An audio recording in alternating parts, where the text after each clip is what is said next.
Lena, heartbroken. I was your summer, but you have a winter to protect. Daniel, desperate. I lost you once to silence. I won't lose you to shame. Narrator, intense. This is the moment when a chance encounter between a billionaire and the janitor who cleans his daughter's school threatens to unravel 14 years of secrets, lies, and a love that never died. Lena, vulnerable. Your world has no place for someone like me. Daniel, determined. You were never just a season to me, Lena. You were the beginning of everything good in my life. When a little girl recognizes the night janitor as the woman in her widowed father's secret box of photographs, worlds collide and hearts reopen. But as a powerful family fights to keep them apart, and society threatens to crush their second chance at love, will Lena and Daniel find the courage to choose love over expectation? Or will their different worlds once again tear them apart? Before we begin this emotional journey, we'd love to know, where are you watching from tonight? Drop your city in the comments below. The hallways of Westmore Academy gleamed under the harsh fluorescent lights. At 11:30 p.m., the prestigious private school was empty, except for Lena Hart. Her mop moved rhythmically across the marble floor, the only sound in the quiet building. At 29, Lena's face showed the weariness of someone who had faced too many disappointments too early in life. Almost done, she whispered to herself, tucking a strand of dark hair behind her ear. Working the night shift suited her. No curious eyes, no questions about her past, no need to explain why someone with her intelligence was cleaning floors for a living. The janitorial job at Westmore had been a blessing when everything else fell apart. After her mother's death from cancer, the medical bills had left Lena with nothing. The job paid her bills and kept her invisible, exactly how she wanted it. Lena pushed her cleaning cart toward the art classroom. She enjoyed this room the most. Children's artwork lined the walls, colorful, hopeful creations from students who still believed anything was possible. Sometimes she'd stop and look at them, remembering when she too believed in dreams. Tonight, she was surprised to find the light already on. Even more surprising was the small figure seated at one of the tables, crayons scattered around her. "Oh, I didn't know anyone was still here," Lena said, startled. The little girl looked up. She couldn't have been more than 6 years old, with curly blonde hair and bright blue eyes.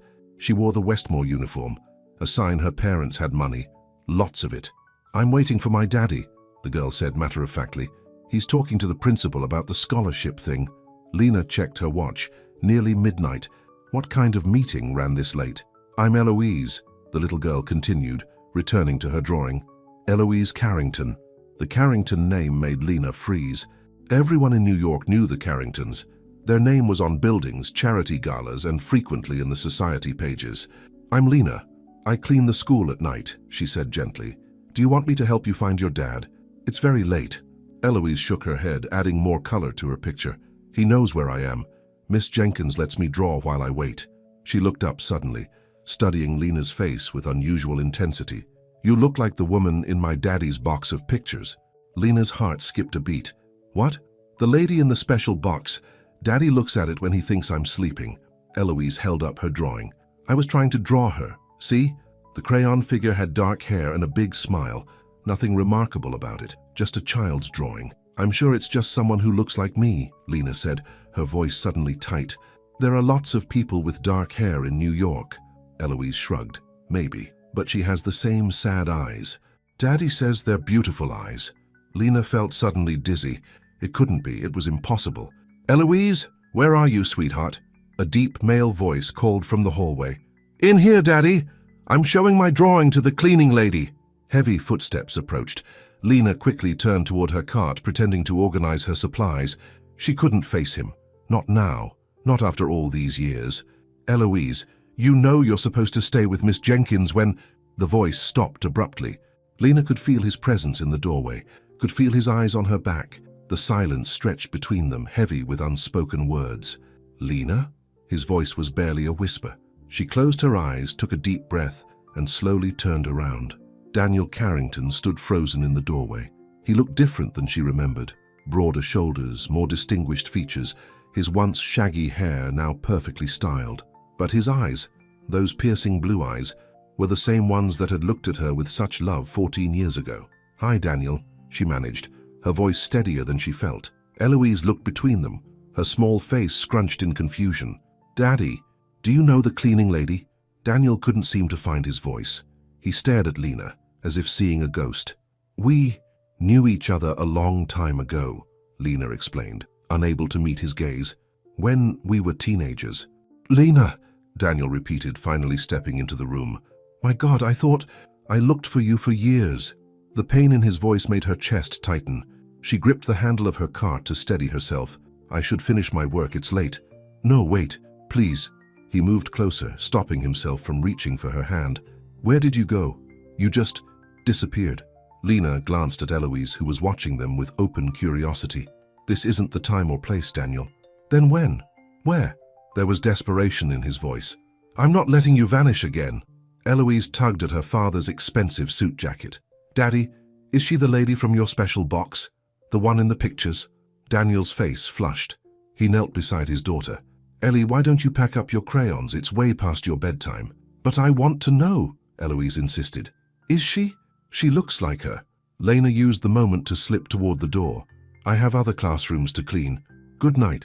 "Lena, wait!" Daniel called after her, but she was already rushing down the hallway, her heart pounding. She made it to the janitor's closet and shut the door, leaning against it as tears threatened to spill. How could this happen? After all these years, after all the pain, to see him again, successful, wealthy, with a beautiful daughter, and he had kept her pictures. He had looked for her. The truth she'd believed for years, that she had been just a summer fling, easily forgotten once he returned to his privileged world, suddenly seemed less certain. A soft knock on the closet door made her jump. "Lena," Daniel's voice was low. "Please, just 5 minutes." She wiped her eyes and opened the door. Daniel stood alone in the dimly lit hallway. "Where's Eloise?" she asked. "With Miss Jenkins. She's the principal's assistant." He ran a hand through his hair, a nervous gesture she remembered from their summer together.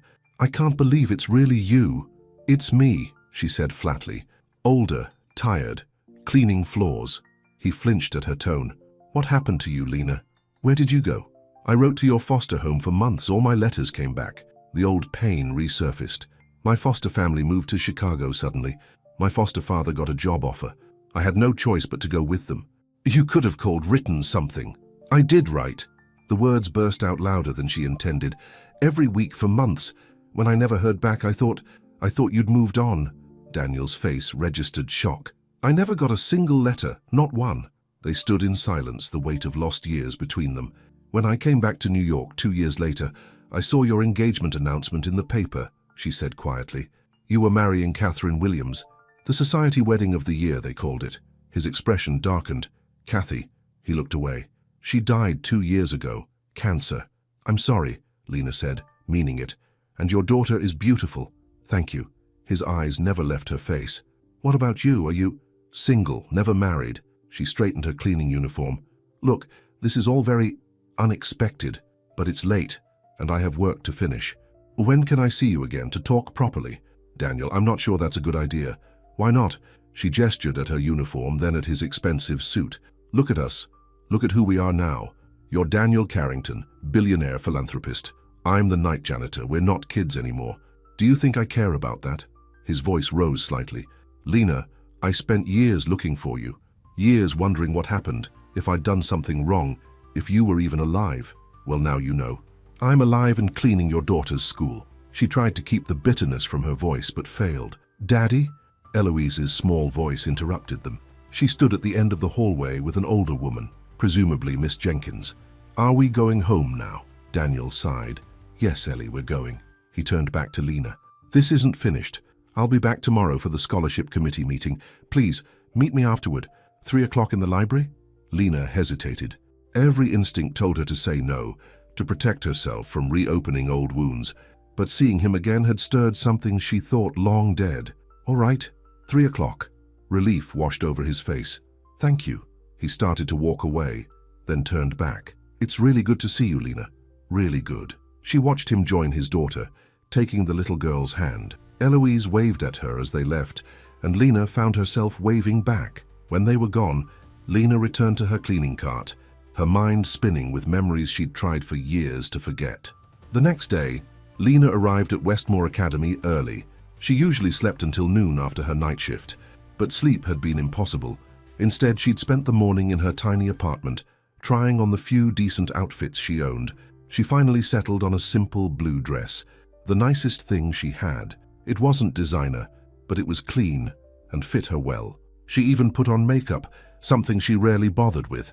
At 2:45, she made her way to the school library, her heart racing. Part of her expected Daniel wouldn't show up, that he'd come to his senses overnight and realized there was no point reopening the past. The library was empty when she arrived. Sunlight streamed through tall windows, illuminating the rows of books. Lena ran her fingers along the spines, remembering how much she loved to read as a teenager.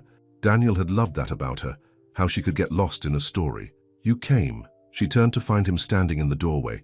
He looked even more handsome in daylight, dressed in a grey suit that probably cost more than she made in 3 months. "I said I would," she replied. He crossed the room, stopping a few feet away from her. "You look beautiful." "You don't have to say that."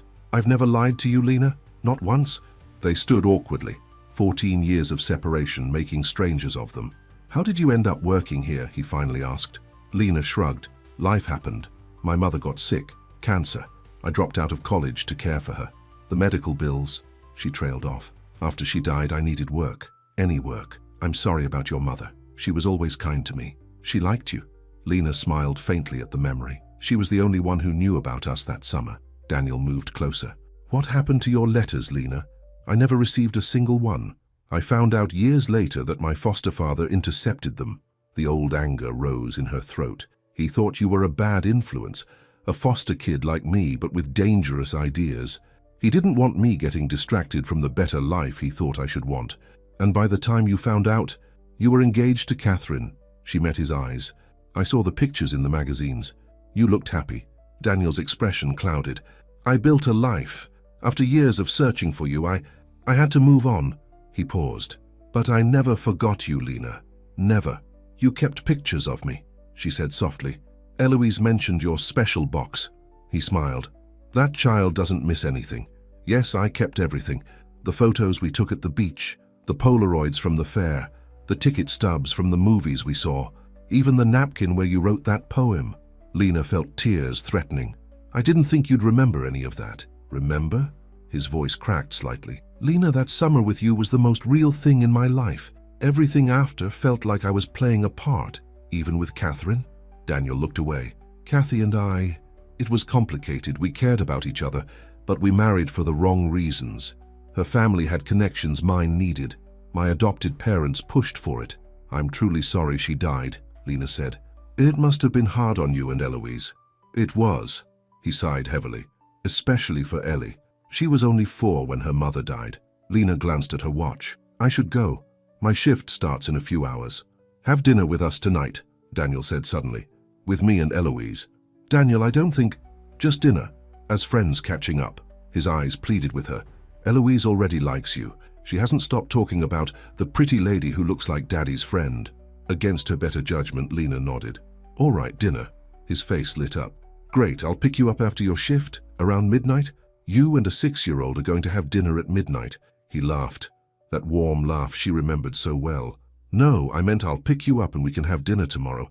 Ellie's been begging to try that new pancake place for breakfast." "Breakfast for dinner? It's her favorite thing." His smile turned gentle. "Some things never change, right? You used to love breakfast for dinner too." The fact that he remembered such a small detail made her heart ache. "I still do." "Then it's settled." He pulled out his phone. "Can I get your number, in case something comes up?" They exchanged numbers, and as Lena walked away, she felt both terrified and exhilarated. She was seeing Daniel Carrington again. The boy who had been her first love was now a powerful man with a life so different from hers. This was dangerous. This was foolish. This was everything she'd secretly dreamed of for 14 years. The next evening, Lena found herself sitting in a booth at Pancake Paradise, watching Eloise pour an excessive amount of syrup on her stack of chocolate chip pancakes. "More, Daddy." The little girl offered the syrup to her father. Daniel laughed. "No thanks, Ellie. I think my pancakes are swimming enough." Lena smiled at their interaction. Daniel was a good father, patient, attentive, clearly adoring his daughter. It was a side of him she'd never seen before. "Miss Lena, do you want to see my school pictures?" Eloise asked, her mouth full of pancake. "Ellie, don't talk with your mouth full," Daniel gently reminded her. "Sorry," the girl mumbled, chewing quickly and swallowing. "Do you want to see?" "I'd love to," Lena replied. Eloise pulled a small tablet from her backpack and started swiping through photos. This is me on the first day of school, and this is me at the science fair. I made a volcano that really exploded. Wow, that's impressive, Lena said, genuinely charmed by the child's enthusiasm. Daddy helped a little, Eloise admitted. She continued swiping. This is me and Aunt Victoria at the horse show. Daniel tensed slightly at the mention of Aunt Victoria. Victoria is Kathy's sister, he explained to Lena. She's very involved in our lives. Something in his tone suggested this wasn't entirely a positive thing. Eloise seemed oblivious to the tension. Aunt Victoria says I'm going to be a proper lady like my mummy was, the girl continued, but I told her I want to be a scientist who studies volcanoes. Lena laughed. I think that sounds like a wonderful plan. Eloise beamed at her. Daddy said you used to write poems. Is that true? Lena glanced at Daniel, surprised he'd mentioned that to his daughter. I did a long time ago, she admitted. Will you write one for me? Eloise asked eagerly. Ellie, don't put Lena on the spot, Daniel said. It's okay, Lena assured him. She thought for a moment, then smiled at Eloise. How about this? Chocolate pancakes piled up high, sweet as the stars in the night sky. Eloise smiles with syrup and glee. The happiest scientist I ever did see. Eloise clapped her hands. I love it. Daddy, did you hear? Miss Lena made a poem just for me. Daniel was looking at Lena with an expression that made her cheeks warm. I heard. She used to make poems for me too. The rest of the dinner passed pleasantly. Eloise dominated the conversation, telling Lena about her school, her friends, and her dreams of studying volcanoes. By the time they finished their pancakes, Lena felt a growing affection for the spirited little girl. It's someone's bedtime, Daniel announced when Eloise couldn't stop yawning. But I'm not tired, the girl protested, even as her eyes drooped. Of course not. You're just resting your eyes, right? Daniel winked at Lena over his daughter's head. As they walked to Daniel's car, an expensive but understated sedan, Eloise slipped her small hand into Lena's. The gesture, so simple and trusting, brought a lump to Lena's throat. Can Miss Lena come over and see my room sometime? Eloise asked her father as he helped her into her car seat. If she'd like to, Daniel replied, glancing at Lena questioningly. Before Lena could respond, a harsh voice called out from across the parking lot. Daniel? Daniel Carrington, is that you? A tall, elegantly dressed woman with blonde hair was striding toward them, her high heels clicking on the pavement. Even in the dim light of the parking lot, Lena could see the family resemblance to the woman in Eloise's photos. Victoria, Daniel said, his voice tight. What are you doing here? I was having dinner with the Hendersons across the street. Victoria's eyes narrowed as she looked at Lena. And who is this? This is Lena Hart, an old friend, Daniel said, his tone carefully neutral. Lena, this is Victoria Williams, Kathy's sister. Victoria barely acknowledged the introduction. You're having pancakes for dinner, with Eloise on a school night. It's Friday, Aunt Victoria, Eloise piped up from the car. Daddy said Friday is fun day. Victoria pursed her lips. I see. And does fun day include introducing Eloise to new people? The disapproval in her voice was unmistakable. She looked Lena up and down, taking in her simple dress and worn shoes. Lena and I knew each other years ago, Daniel explained, a hint of irritation creeping into his voice. We ran into each other at Westmore and decided to catch up. How nice. Victoria's smile didn't reach her eyes. Daniel, when you have a moment, we need to discuss the Foundation Gala next week. The board is expecting you to announce the new Children's Wing dedication. We're still planning to name it after Catherine, correct? Yes, of course, Daniel replied. Good. The Williams family will be making a substantial donation, as you know. Victoria glanced at Lena again. I should let you get Eloise home to bed. Lovely to meet you, Lena, was it? Without waiting for a response, Victoria nodded curtly and walked back toward the upscale restaurant across the street. An uncomfortable silence followed her departure. I'm sorry about that, Daniel said quietly. Don't be. Lena tried to smile. She's family. She's protective. I understand. But she did understand something else too. The vast gulf between their worlds. Victoria Williams, with her designer clothes and talk of foundation galas, belonged in Daniel's life. Lena Hart, night janitor with second-hand clothes, did not. Let me drive you home, Daniel offered. The ride to her apartment was mostly silent, with Eloise dozing in the back seat. When they pulled up to her building, an old walk-up in a working-class neighborhood, Daniel insisted on walking her to the door. I had a nice time tonight, he said, standing on the cracked sidewalk outside her building. So did I. Eloise is wonderful. She likes you. He hesitated. "I'd like to see you again, Lena." She looked up at him, at the face she'd once known better than her own. "Daniel, be realistic. You saw how Victoria looked at me. I'm not part of your world. I don't care about that. But you should. You have Eloise to think about. You have your foundation, your reputation. None of that matters if I'm not happy," he interrupted. "And seeing you again, it's the first time I've felt truly alive in years." His words hung in the night air between them. Lena wanted to believe him, wanted to believe they could somehow bridge the chasm between their lives. "One step at a time," she finally said.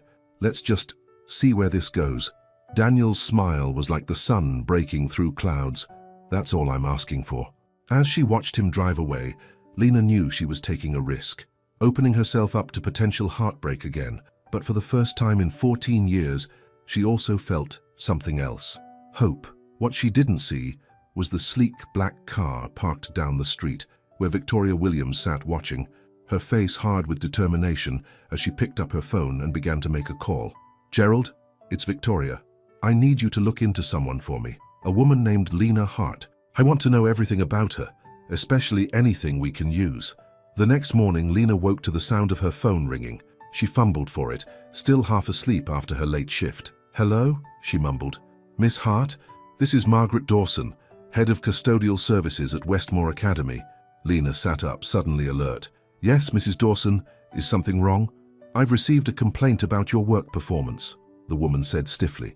"Apparently you were seen fraternizing with a parent during work hours." Lena's stomach dropped. "Mrs. Dawson, I don't need explanations, Miss Hart. Consider this a warning. Your job is to clean, not to socialize. Is that understood?" "Yes, ma'am. It won't happen again." After the call ended, Lena sat on the edge of her bed, a sick feeling in her stomach. Someone had reported her, and she had a pretty good idea who that someone was. Victoria Williams was making her move already. Just across town, in his penthouse apartment overlooking Central Park, Daniel was having breakfast with Eloise when his phone buzzed with a text message. "Is that Miss Lena?" Eloise asked hopefully, her mouth full of cereal. "No, it's Aunt Victoria," Daniel replied, frowning at the screen. "She wants to come over to discuss the gala." Eloise made a face. "She's going to bring those yucky cookies again." Daniel laughed, despite his annoyance. "Be nice, Ellie. Aunt Victoria tries." "She doesn't like Miss Lena," Eloise observed with the brutal honesty of a 6-year-old. "I could tell." "Well, she doesn't know Miss Lena yet," Daniel said diplomatically, though he knew his daughter was right. An hour later, Victoria swept into the apartment, carrying a portfolio and a bag of organic, sugar-free cookies that Eloise hated. "Daniel, we need to talk," she announced, barely stopping to greet Eloise before herding Daniel toward his home office.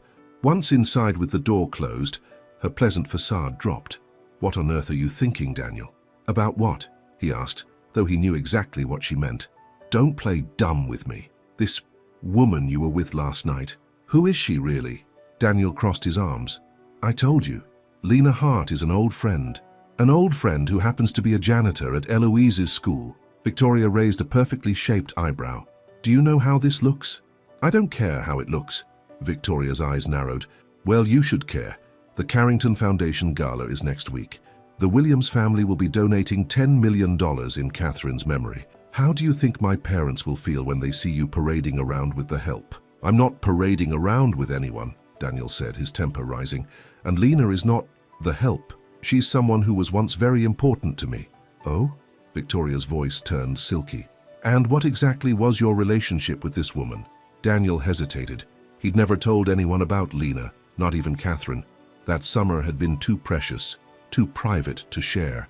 "We were close," he said finally, "before I met Kathy." Victoria studied him for a moment, then her eyes widened. "My God, she's that girl, isn't she? The one from the foster home."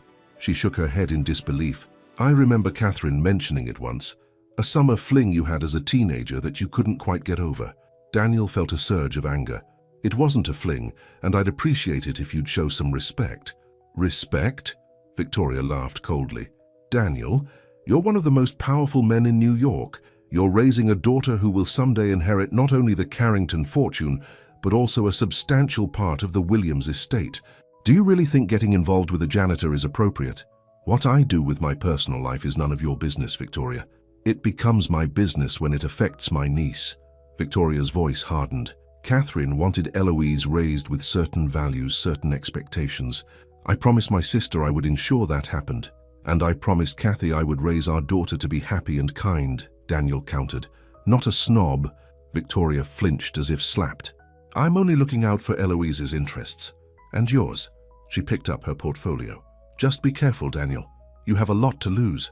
With that warning hanging in the air, she left the office, her expression transforming into a warm smile as she greeted Eloise in the living room. Daniel watched from the doorway as Victoria presented Eloise with the cookies the child despised, insisting they were what proper young ladies eat.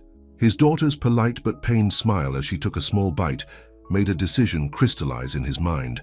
He wasn't going to let Victoria or anyone else dictate his life anymore, not when he'd been given a second chance at real happiness.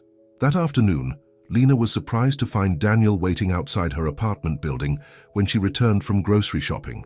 Daniel, what are you doing here? He pushed himself off the wall he'd been leaning against. I wanted to see you. Can I help with those? Before she could protest, he took the grocery bags from her arms. As they walked up the 4 flights of stairs to her apartment, Lena felt acutely aware of how different her life was from his. Her apartment was tiny, a 1-bedroom with mismatched furniture and peeling paint, but it was clean and made cozy by small touches. Plants on the windowsill, colorful throw pillows, and bookshelves crammed with paperbacks. It's not much, she said as she unlocked the door. It's nice, Daniel replied, and to her surprise he seemed to mean it. He set the groceries on her small kitchen counter and looked around with interest. You still collect books, I see. She smiled, remembering how they used to spend hours in the public library, discussing their favorite stories. Some habits never die. Lena, I need to tell you something. His expression turned serious. Victoria came to see me this morning. Lena sighed. Let me guess, she doesn't approve of you spending time with the school janitor. Something like that? He moved closer to her. But I don't care what Victoria thinks, or anyone else for that matter. You should care, Daniel. You have a reputation to maintain. You have business partners, board members, donors. None of that matters if I'm not happy, he interrupted. Finding you again, it feels like fate, Lena. A second chance. His intensity both thrilled and frightened her. Daniel, we can't just pick up where we left off 14 years ago. Too much has happened. We're different people now. Are we? He reached out, gently touching her cheek. Because when I look at you, I still see the girl who read poetry under the oak tree in Central Park. The one who taught me it was okay to dream of something beyond what my adoptive parents planned for me. Lena's heart raced at his touch. And when I look at you, I see a man with responsibilities. A father, a public figure. She stepped back slightly. I got a warning from my supervisor this morning. Someone complained about me fraternizing with a parent during work hours. Daniel's expression darkened. Victoria, probably. And that's just the beginning, Daniel. She won't stop there. I'll talk to her. No. Lena shook her head firmly. That will only make things worse. Look, maybe we should slow down. Give ourselves time to figure out what we really want. Daniel looked like he wanted to argue, but instead he nodded reluctantly. All right, but I'm not giving up, Lena, not again. As he turned to leave, Lena called after him. Daniel, wait. Why did you really come here today? He smiled ruefully. To invite you to dinner at my place tomorrow night. Eloise's idea, actually. She wants to show you her volcano collection. Despite her better judgment, Lena found herself smiling back. Tell Eloise I'd love to see her volcanoes. The smile that lit up Daniel's face was worth whatever trouble might come from accepting his invitation. The next evening, Lena stood outside Daniel's building, feeling completely out of place. The doorman eyed her suspiciously until Daniel called down to approve her entry. The elevator ride to the penthouse made her stomach flutter with nerves. When the doors opened directly into Daniel's apartment, Lena's breath caught. The space was magnificent, spacious and elegant, with floor-to-ceiling windows offering a stunning view of Central Park. Miss Lena! Eloise came running toward her, pigtails bouncing. You came! Come see my volcanoes! The little girl grabbed her hand, pulling her deeper into the apartment. Daniel appeared from what looked like a kitchen, wearing casual clothes and an apron. Ellie, let Lena get through the door first, he laughed. Sorry about that. She's been excited all day. I don't mind, Lena said, allowing herself to be dragged to Eloise's bedroom. The child's room was a paradise of science and imagination. One wall was covered with drawings of volcanoes. A bookshelf held science books alongside stuffed animals. A small desk in the corner displayed several clay volcano models. "I made all of these," Eloise announced proudly. "This one actually erupts." She pointed to a particularly detailed model. "Daddy helped me put baking soda and vinegar inside. Want to see?" "Maybe after dinner, Ellie," Daniel suggested from the doorway. "I don't think Miss Lena wants to clean up volcanic eruptions right now." "It's okay," Lena assured him. "I clean messes for a living, remember?"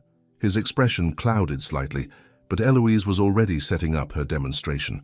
After a spectacular eruption that fortunately stayed mostly contained to the plastic tray beneath the volcano, they headed to the dining room. Dinner was surprisingly casual. Homemade lasagna that Daniel had prepared himself, salad and garlic bread. It was nothing like the fancy restaurant meals Lena imagined he usually enjoyed. "Did you really cook this?" she asked, impressed. "Daddy's a good cook," Eloise informed her. "He makes the best pancakes and lasagna and mac and cheese." Daniel smiled. "I'm a single dad. I had to learn." "He's being modest," Eloise stage whispered to Lena. "He took cooking classes after Mommy died because the chef was making too much fancy food I didn't like." The mention of Catherine hung in the air for a moment. Lena looked at Daniel, who seemed suddenly somber. "Your mother liked fancy food," he said gently to Eloise. "Remember how she loved those little snails?" "Escargot," Eloise said, making a disgusted face. "Yuck. What was she like?" Lena asked softly. "Catherine?" Daniel hesitated, but Eloise jumped in. "Mommy was pretty and always smelled nice. She took me shopping and to ballet, but she was sick a lot at the end. She was elegant," Daniel added. "Very social. Everyone loved her. Did you love her?" The question slipped out before Lena could stop it. Daniel's eyes met hers across the table. "I cared about her very much. We were good partners." It wasn't quite an answer, but Lena understood. Some marriages were built on friendship and mutual goals rather than passion. She wondered if Catherine had known about her, the girl from Daniel's past that he'd never quite forgotten. After dinner, while Daniel cleaned up, Eloise insisted on showing Lena her tablet full of volcano videos. The little girl snuggled up beside her on the couch, her small body warm and trusting against Lena's side. The simple affection brought unexpected tears to Lena's eyes. "Do you like my daddy?" Eloise asked suddenly, looking up at her with those piercing blue eyes so like her father's. "Your daddy is very nice," Lena replied carefully. "But do you like him?" Eloise pressed. "Because he likes you, I can tell." "Ellie, that's enough," Daniel called from the kitchen. "Stop interrogating our guest." "I'm not interrogating," Eloise protested. "I'm investigating. There's a difference." Lena laughed, relieved by the interruption. Daniel joined them in the living room, sitting across from them in an armchair. "So, Lena," he said, his tone deliberately casual, "there's a charity gala for the Carrington Foundation next Saturday. I was wondering if you might like to attend, as my guest." Lena stared at him. "A gala? Me?" "Yes, you." His smile was warm. "It's black tie, but don't worry about that. I can help with—" "Daniel, I can't go to a gala," she interrupted. "I don't belong in that world." "What world?" "It's just a party with overpriced food and boring speeches." His voice turned gentle. "I'd really like you to be there, Lena. It would mean a lot to me." "Can I come too?" Eloise asked excitedly. "Not this time, Ellie. It's past your bedtime. Mrs. Garcia will stay with you." Eloise pouted momentarily, then turned to Lena. "You should go. Daddy never smiles at those parties, but he smiles when he's with you, out of the mouths of babes." Lena felt her resistance weakening under the combined hopeful gazes of father and daughter. I don't have anything to wear to something like that," she said weakly. "That can be easily solved," Daniel replied, clearly sensing victory. Against her better judgment, Lena found herself agreeing. "All right, but if it's a disaster, don't say I didn't warn you." Daniel's smile was worth the risk, but as Lena left his apartment later that evening, she couldn't shake the feeling that she was stepping into dangerous territory. Victoria Williams would be at that gala, as would the city's elite, people who would immediately recognize that Lena didn't belong in their world. Yet the thought of spending an evening at Daniel's side, of being part of his life even for just one night, was too tempting to resist. The week that followed was a whirlwind. Despite Lena's protests, Daniel insisted on sending her to an exclusive boutique to be fitted for a gown. The saleswomen, initially dismissive when Lena walked in with her worn jeans and simple sweater, became fawningly helpful when they learned she was shopping at Daniel Carrington's request. "Mr. Carrington said price is no object," the manager informed her with a respectful nod. By Friday, Lena had a stunning emerald green gown hanging in her tiny closet, a dress that cost more than 3 months of her salary. Along with it came shoes, a clutch, and even jewelry on loan from the store. It felt like a fairy tale. But fairy tales, Lena reminded herself, often came with unexpected twists. Saturday evening arrived all too quickly. Daniel sent a car to pick her up, a sleek black limousine that drew curious stares from her neighbors. The driver handed her an envelope containing a note from Daniel. "Looking forward to seeing you tonight. D." The gala was being held at the Grand Plaza Hotel, one of the most prestigious venues in the city. As the limousine pulled up to the entrance, Lena saw photographers lined up behind velvet ropes, capturing images of the city's elite as they arrived. For a moment, panic seized her. What was she doing here? She was about to ask the driver to take her home when her door opened, and there was Daniel, handsome in a perfectly tailored tuxedo, extending his hand to her. "You came," he said, relief evident in his voice. "I almost didn't," she admitted, taking his hand and stepping out of the car. Camera flashes exploded around them.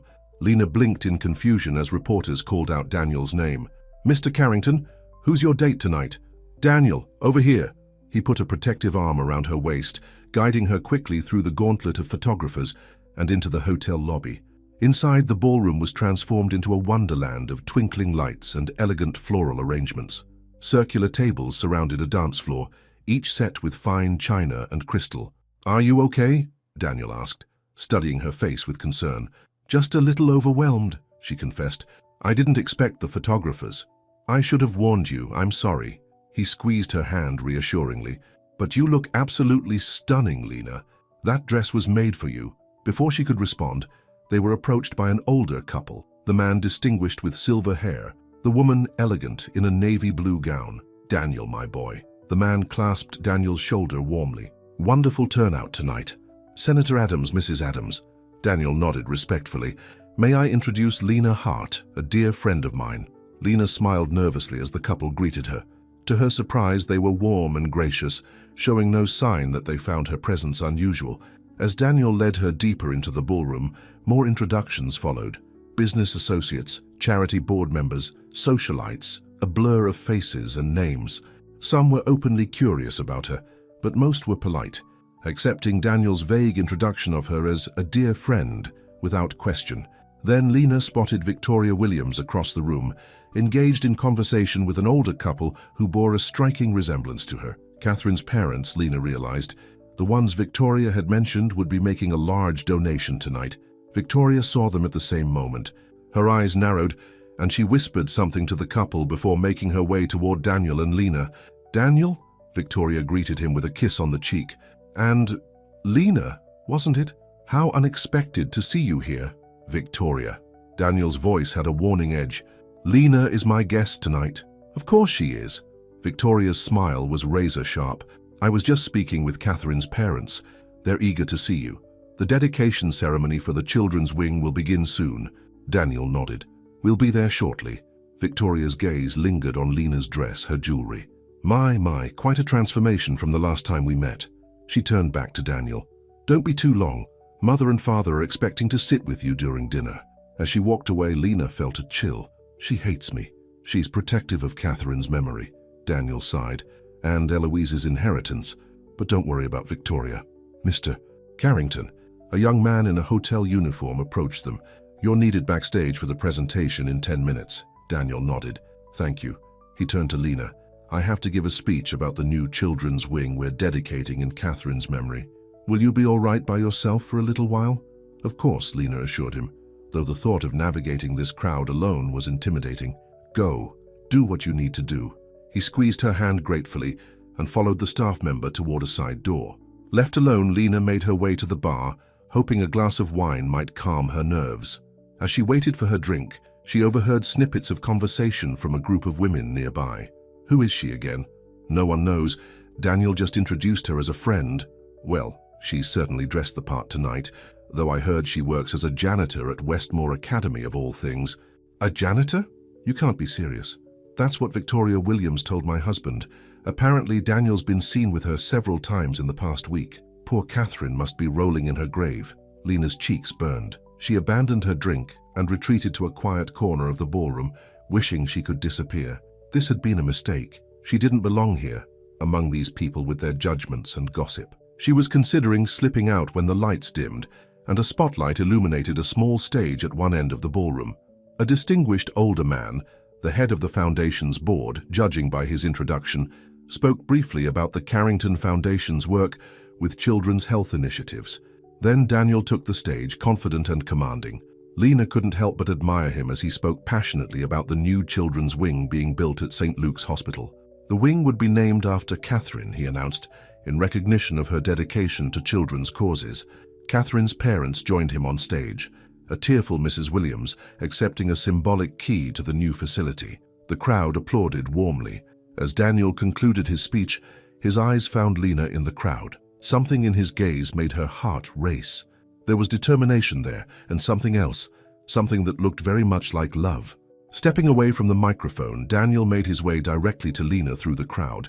Whispers followed him, but he seemed oblivious to them. "Dance with me," he said when he reached her, extending his hand.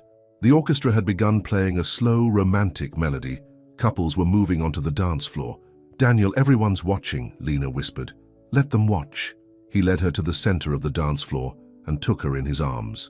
Despite her nervousness, Lena found herself relaxing against him, moving easily to the music. Daniel had always been a good dancer, even as a teenager.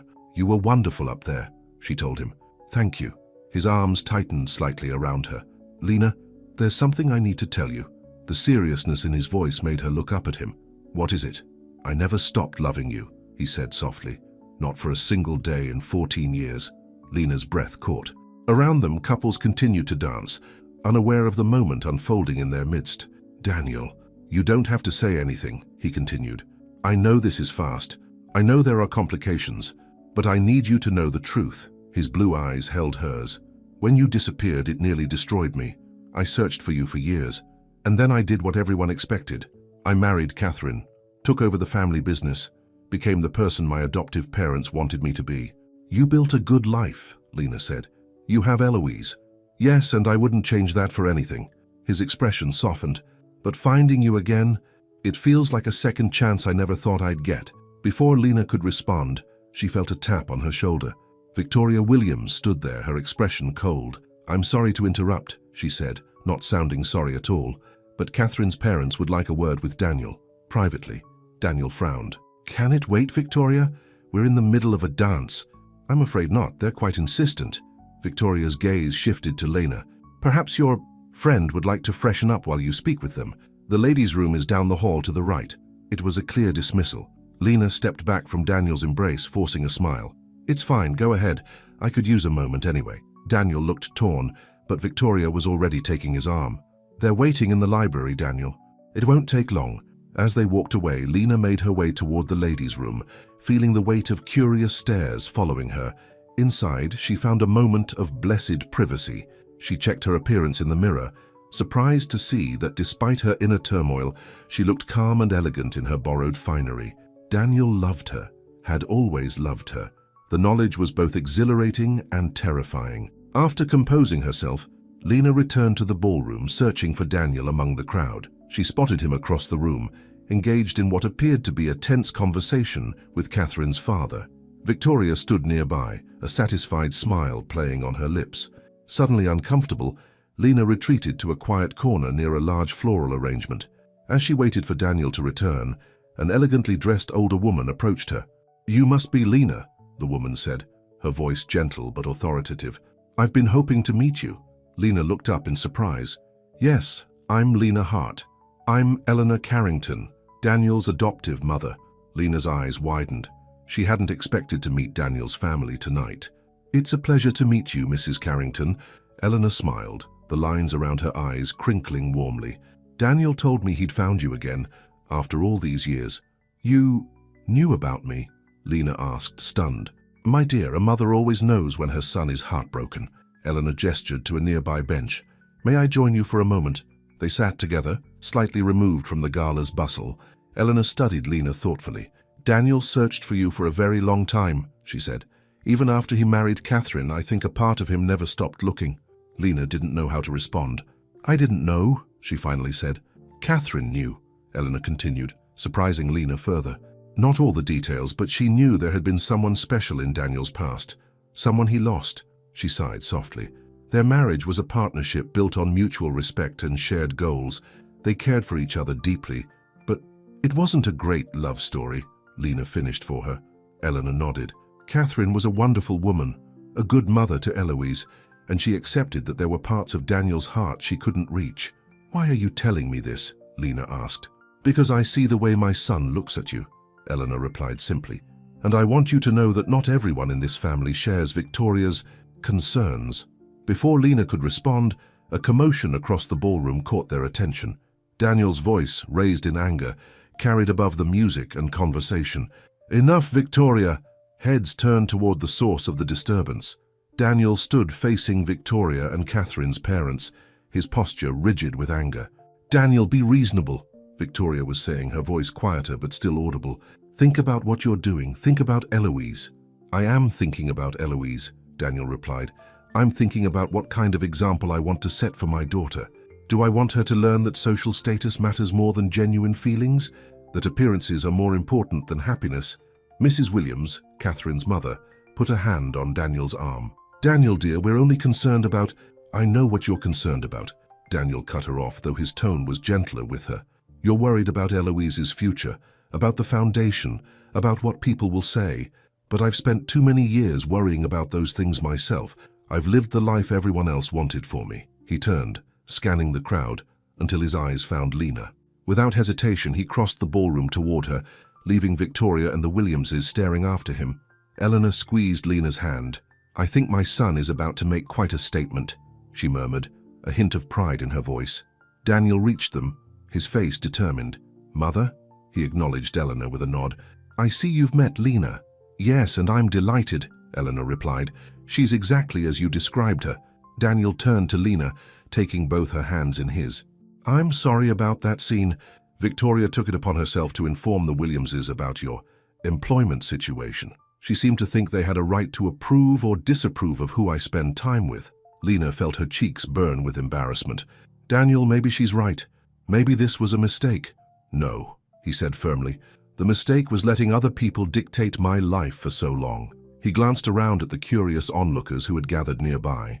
In fact, I think it's time I made a few things clear to everyone. Before Lena realized what he intended, Daniel had pulled her gently to her feet and turned to face the crowd that had gathered around them. I'd like everyone's attention for a moment, he called out, his voice carrying across the ballroom. The orchestra stopped playing. Conversations died away. All eyes turned toward them. Many of you are wondering who this beautiful woman beside me is, Daniel continued, his hand firmly holding Lena's.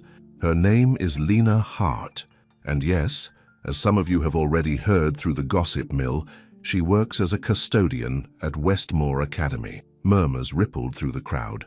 Lena wanted to sink through the floor. What you don't know, Daniel went on, is that Lena and I met 14 years ago, when we were both 18 and living in the foster care system. She was the first person who ever truly saw me, not as a Carrington, not as an heir to a fortune, but as myself. The ballroom was completely silent now. Even Victoria seemed too shocked to interrupt. We were separated by circumstances beyond our control, Daniel said, his voice softening as he looked at Lena. And I spent years searching for her, never knowing that a simple misunderstanding had kept us apart. I built a life without her. I married Catherine, who was a wonderful partner and mother to our daughter, but finding Lena again after all these years has made me realize something important. He turned back to the crowd. Life is too short for regrets, too precious to waste on appearances and expectations, too valuable to spend trying to please everyone except yourself. Lena felt tears stinging her eyes as Daniel faced her again. Lena Hart, he said, his voice clear and strong. I loved you then.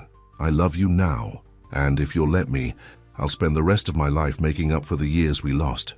In that moment, with hundreds of New York's elite watching in stunned silence, Daniel Carrington kissed Lena Hart, not caring what anyone thought, not worried about tomorrow's gossip columns or Victoria's outrage or the Williams family's disapproval.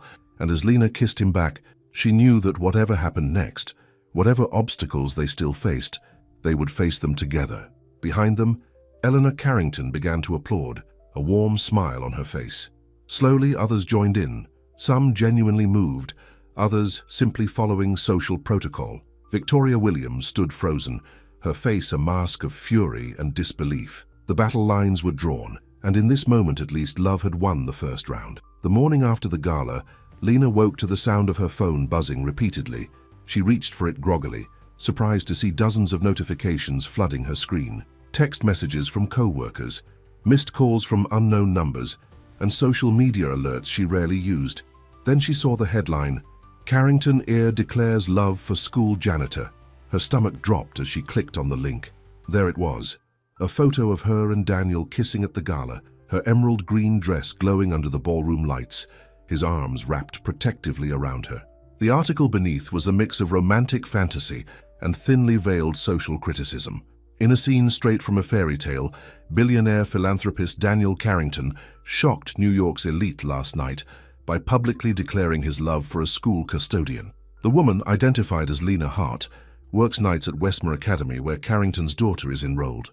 Sources close to the family express concern about this unexpected development, coming just 2 years after the death of Carrington's wife, socialite Catherine Williams Carrington. Lena couldn't read anymore. She tossed the phone aside and buried her face in her pillow. What had she been thinking? Daniel's impulsive declaration had thrown them both into the spotlight, a place she had always deliberately avoided. Her phone rang again. Daniel's name flashed on the screen. "Hello?"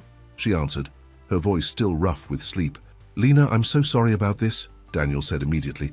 "The press coverage is intense." "I've noticed," she replied dryly. "There are reporters outside my building." "What?" He sounded alarmed. "Pack a bag. I'm sending a car for you right now."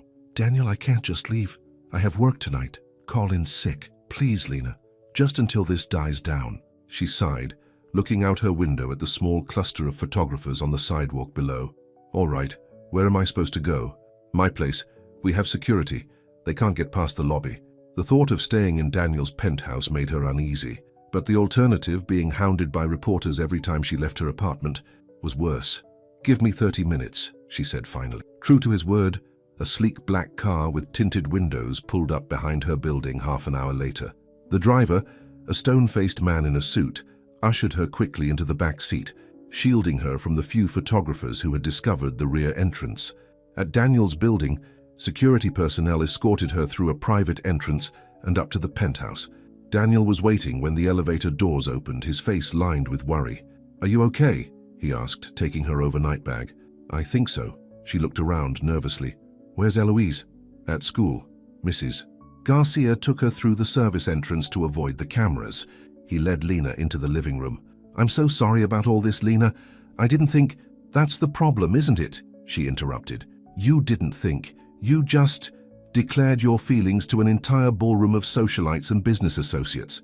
Daniel had the grace to look sheepish. "I got carried away, seeing Victoria trying to humiliate you, hearing those whispers. I wanted to set the record straight by creating an even bigger story." Lena sank onto the couch. "Daniel, this is exactly why I was hesitant about reconnecting. Your life is public, mine isn't. The media circus will die down," he assured her. "Some celebrity will get divorced next week, and they'll forget all about us." "And what about your foundation, your business associates, Eloise's school?" Lena ran a hand through her hair in frustration. "Daniel, there are consequences to what happened last night." Before he could respond, his phone rang. He glanced at the screen and grimaced. "It's my lawyer, I should take this." While Daniel spoke in hushed tones in his office, Lena wandered to the windows overlooking Central Park. The view was breathtaking, a luxury she could never afford on her own. This was Daniel's world, not hers. No matter what he said, no matter how sincere his feelings, the gulf between their lives was enormous. Daniel returned looking grim. "That was Jeffrey, my foundation's legal counsel. The board has called an emergency meeting for this afternoon." "Because of me," Lena said flatly. "Because they're small-minded and easily rattled," Daniel corrected. "It'll be fine. I'm the majority shareholder." Lena wasn't convinced, but she let it drop. "What about Eloise? What does she know about all this?" "Nothing yet. She's too young to read the gossip columns." Daniel checked his watch. "She'll be home in a few hours. I thought maybe you could stay here with her while I deal with the board meeting." "Of course," Lena agreed. Despite the chaos, the thought of spending time with Eloise brought a smile to her face. The little girl had quickly found a place in her heart. The hours until Eloise returned passed in tense silence. Daniel worked in his office, fielding calls from various business associates and friends. Lena tried to read but found herself unable to focus. her mind spinning with worries about what would happen next. When the elevator doors finally opened and Eloise burst in, the atmosphere instantly lightened. "Miss Lena!" the little girl cried, dropping her backpack and running to hug her. "Daddy didn't tell me you were coming over." "It was a surprise," Lena explained, hugging her back. Daniel emerged from his office, kneeling to kiss his daughter's cheek. "How was school, Ellie?" "Weird," the child replied with a frown. "Some kids' parents were talking about you at pickup, and there were people with cameras outside the gates." Daniel and Lena exchanged worried glances. Daniel spoke first. "Ellie, those people are just nosy. They're interested in grown-up things that aren't important." "Is it because you like Miss Lena?" Eloise asked bluntly. "Zoe Miller said her mom told her that Daddy is dating the cleaning lady. Is that true?" Lena felt her face flush. Daniel looked equally uncomfortable. "Eloise," he began carefully, "Miss Lena and I are good friends. We care about each other very much. Like you cared about Mommy?" The innocent question hung in the air between them. Daniel knelt down to Eloise's level. "I'll always love your Mommy, Ellie. She gave me you, the best gift in the world. But sometimes, after we lose someone we love, we're lucky enough to find someone new to care about. It doesn't mean we forget the person we lost." Eloise considered this for a moment, her small face serious. Then she looked at Lena. "Do you make my daddy happy?" Lena swallowed the lump in her throat. "I hope so, Eloise. Your daddy makes me very happy." The little girl nodded, apparently satisfied. "Good, because he was sad for a really long time after Mommy went to heaven." She picked up her backpack. "Can I show Lena my science project before you go to your meeting, Daddy?" The simplicity of children, Lena thought. If only adults could be so accepting. After spending an hour examining Eloise's impressive model of the solar system, Daniel reluctantly left for his board meeting. He kissed Eloise's forehead and squeezed Lena's hand. "This shouldn't take long," he told her quietly. "The board likes to posture, but they know I have controlling interest." Once he was gone, Lena and Eloise settled into a comfortable routine. They baked cookies, played board games, and watched a documentary about volcanoes that Eloise had seen at least 20 times before, but still found fascinating. It was during a quiet moment while Eloise was drawing and Lena was helping her label the parts of a volcano that the little girl asked, "Are you going to be my new mommy?" Lena nearly dropped the marker she was holding. "What?" "No, Eloise, I mean, your daddy and I are just getting to know each other again. But you knew each other before, right? Daddy said you were his special friend when you were young." "That's true," Lena admitted. "But then we were apart for a long time." Eloise nodded sagely. "Like when my friend Emma moved to California, but she came back and now we're best friends again." "Something like that," Lena agreed, smiling at the child's simple logic. "I think you'd be a good mommy," Eloise continued, focusing on her drawing. "You don't make me eat yucky health cookies like Aunt Victoria, and you like volcanoes." Lena's heart melted at the child's words. "That's very sweet of you to say, Ellie. Aunt Victoria won't like it, though," Eloise added matter-of-factly. "She says Daddy needs to marry someone proper." "Proper," Lena corrected gently. "Yeah, that." Eloise scrunched her nose. Boring grown-up stuff. Before Lena could respond, the elevator doors opened. Both of them looked up, expecting to see Daniel returning from his meeting. Instead, Victoria Williams stepped into the apartment, her expression thunderous. "Aunt Victoria!" Eloise exclaimed, jumping up to greet her. Victoria's face softened momentarily as she hugged her niece. "Hello, darling. Is your father home?" "No, he went to a meeting." Eloise tugged Victoria's hand. "Look, Miss Lena is helping me with my volcano drawing." Victoria's eyes narrowed as she took in Lena's presence. "I see. Eloise, sweetheart, why don't you go wash up? I brought those special cookies you like." "The green ones?" Eloise asked skeptically. "No, the chocolate ones from Bergman's Bakery." This was clearly acceptable, as Eloise trotted off to the bathroom, leaving Lena alone with Victoria. "What are you doing here?" Victoria demanded, once Eloise was out of earshot. Lena stood, refusing to be intimidated. "Daniel asked me to stay with Eloise while he attended the board meeting." "The board meeting that was called because of the spectacle you two created last night," Victoria said coldly. "Do you have any idea what you've done? The damage to the Foundation's reputation? To Eloise's future?" "I don't see how Daniel being happy could damage Eloise's future," Lena replied. Victoria laughed bitterly. "Happy? Is that what you think this is about? Daniel is going through a delayed grief reaction. You're a link to his past, before responsibilities and marriage. A fantasy." The words stung because they echoed Lena's own deepest fears. "You don't know anything about our relationship. I know that in the real world, billionaire philanthropists don't end up with janitors, Victoria snapped. No matter how pretty or sweet they might be, it's a lovely fairy tale, but eventually, reality sets in. Daniel doesn't care about those differences. Maybe not today, but what about next year? Or 5 years from now? Victoria moved closer, her voice lowering. What happens when the novelty wears off and he realizes he's tied himself to someone who can't possibly understand his world? Someone who will embarrass him at business functions, who doesn't know the right people or say the right things? Lena tried not to show how deeply the words cut. I think you underestimate both of us. No, I think you underestimate the power of social reality, Victoria countered. Catherine was raised for this life. She knew how to support Daniel, how to advance his interests, how to be the perfect partner for a man in his position. And yet you just said he's only now finding happiness, Lena pointed out. Victoria's eyes flashed with anger. How dare you? My sister made Daniel who he is today. Without her connections, her guidance, he'd still be that lost foster kid with big dreams and no path to achieve them.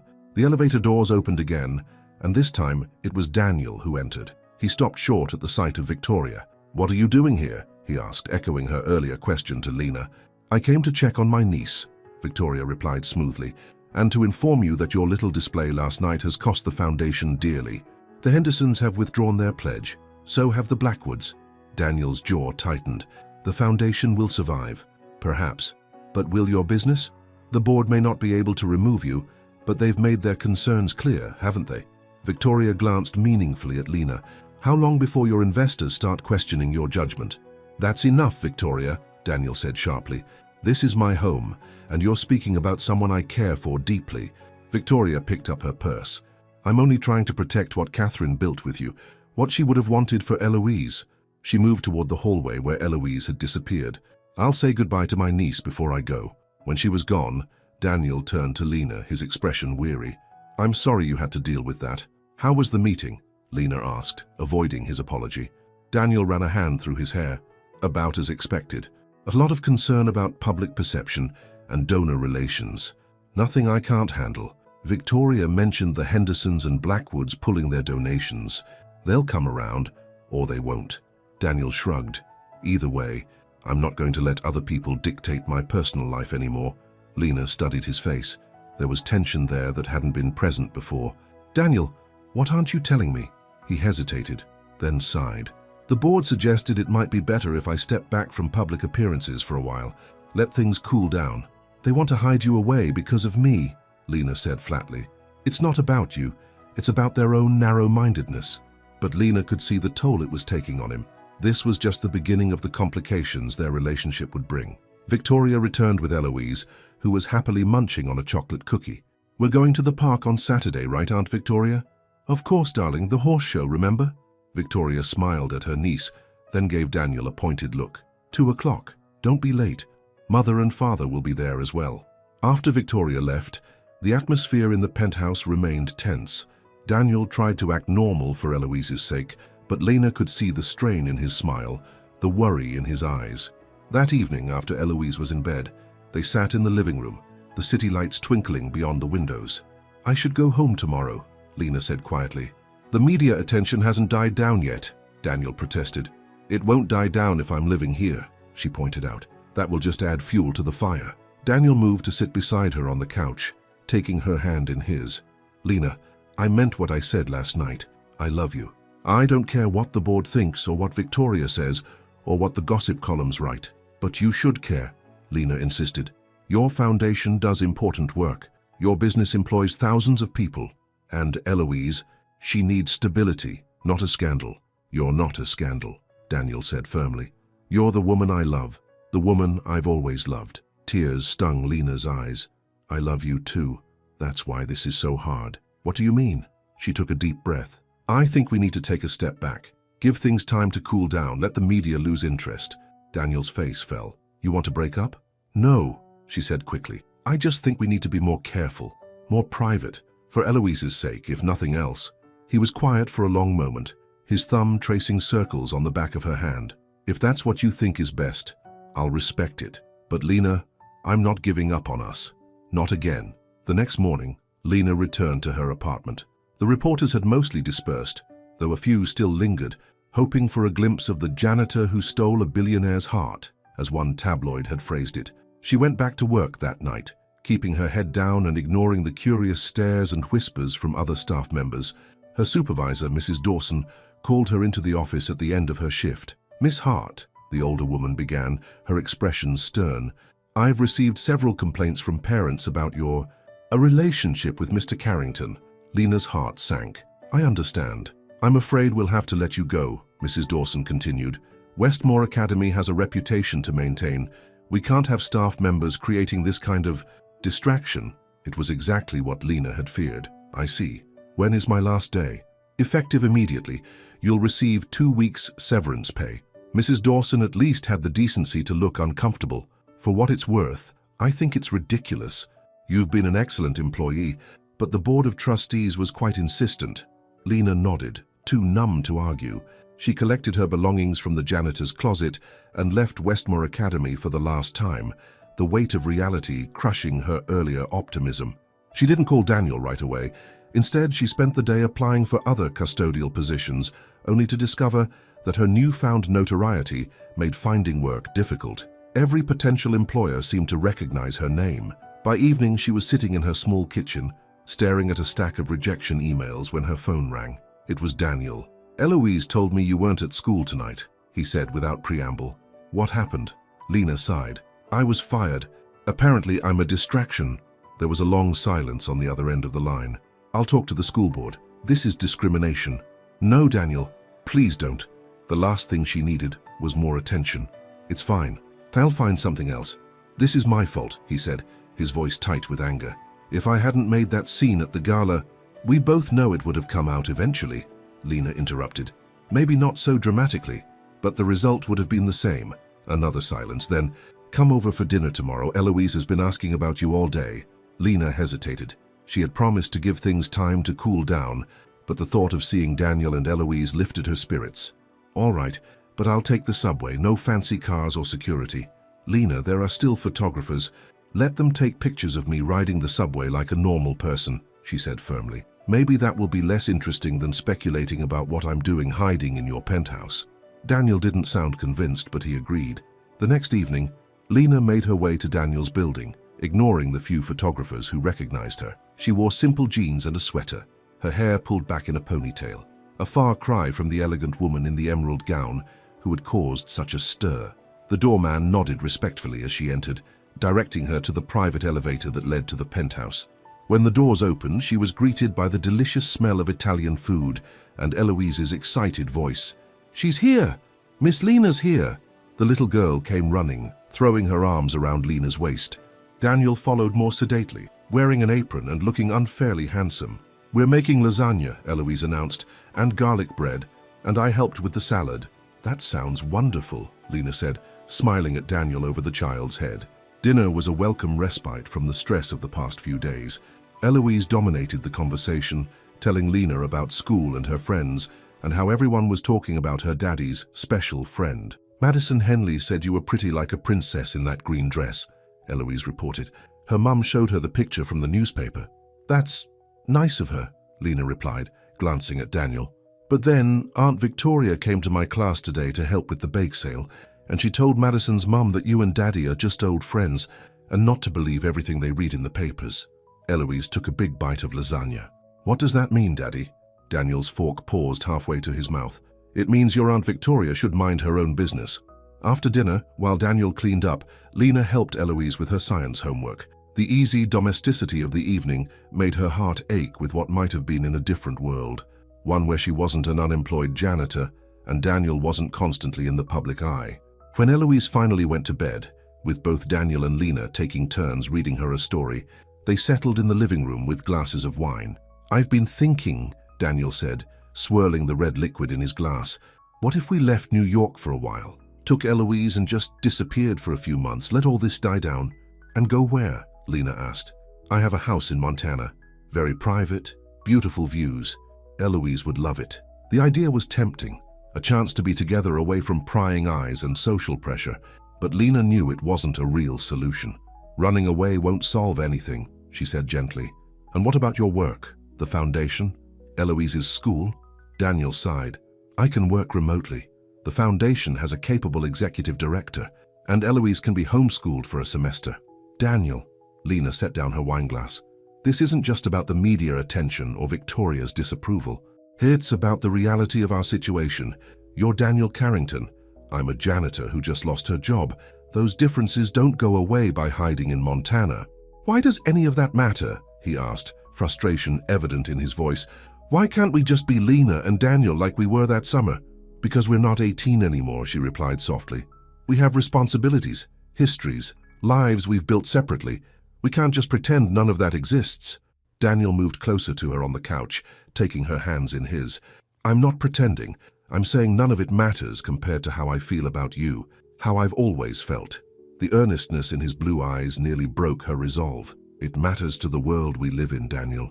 Your world especially. Then maybe I don't want that world anymore. Lena shook her head.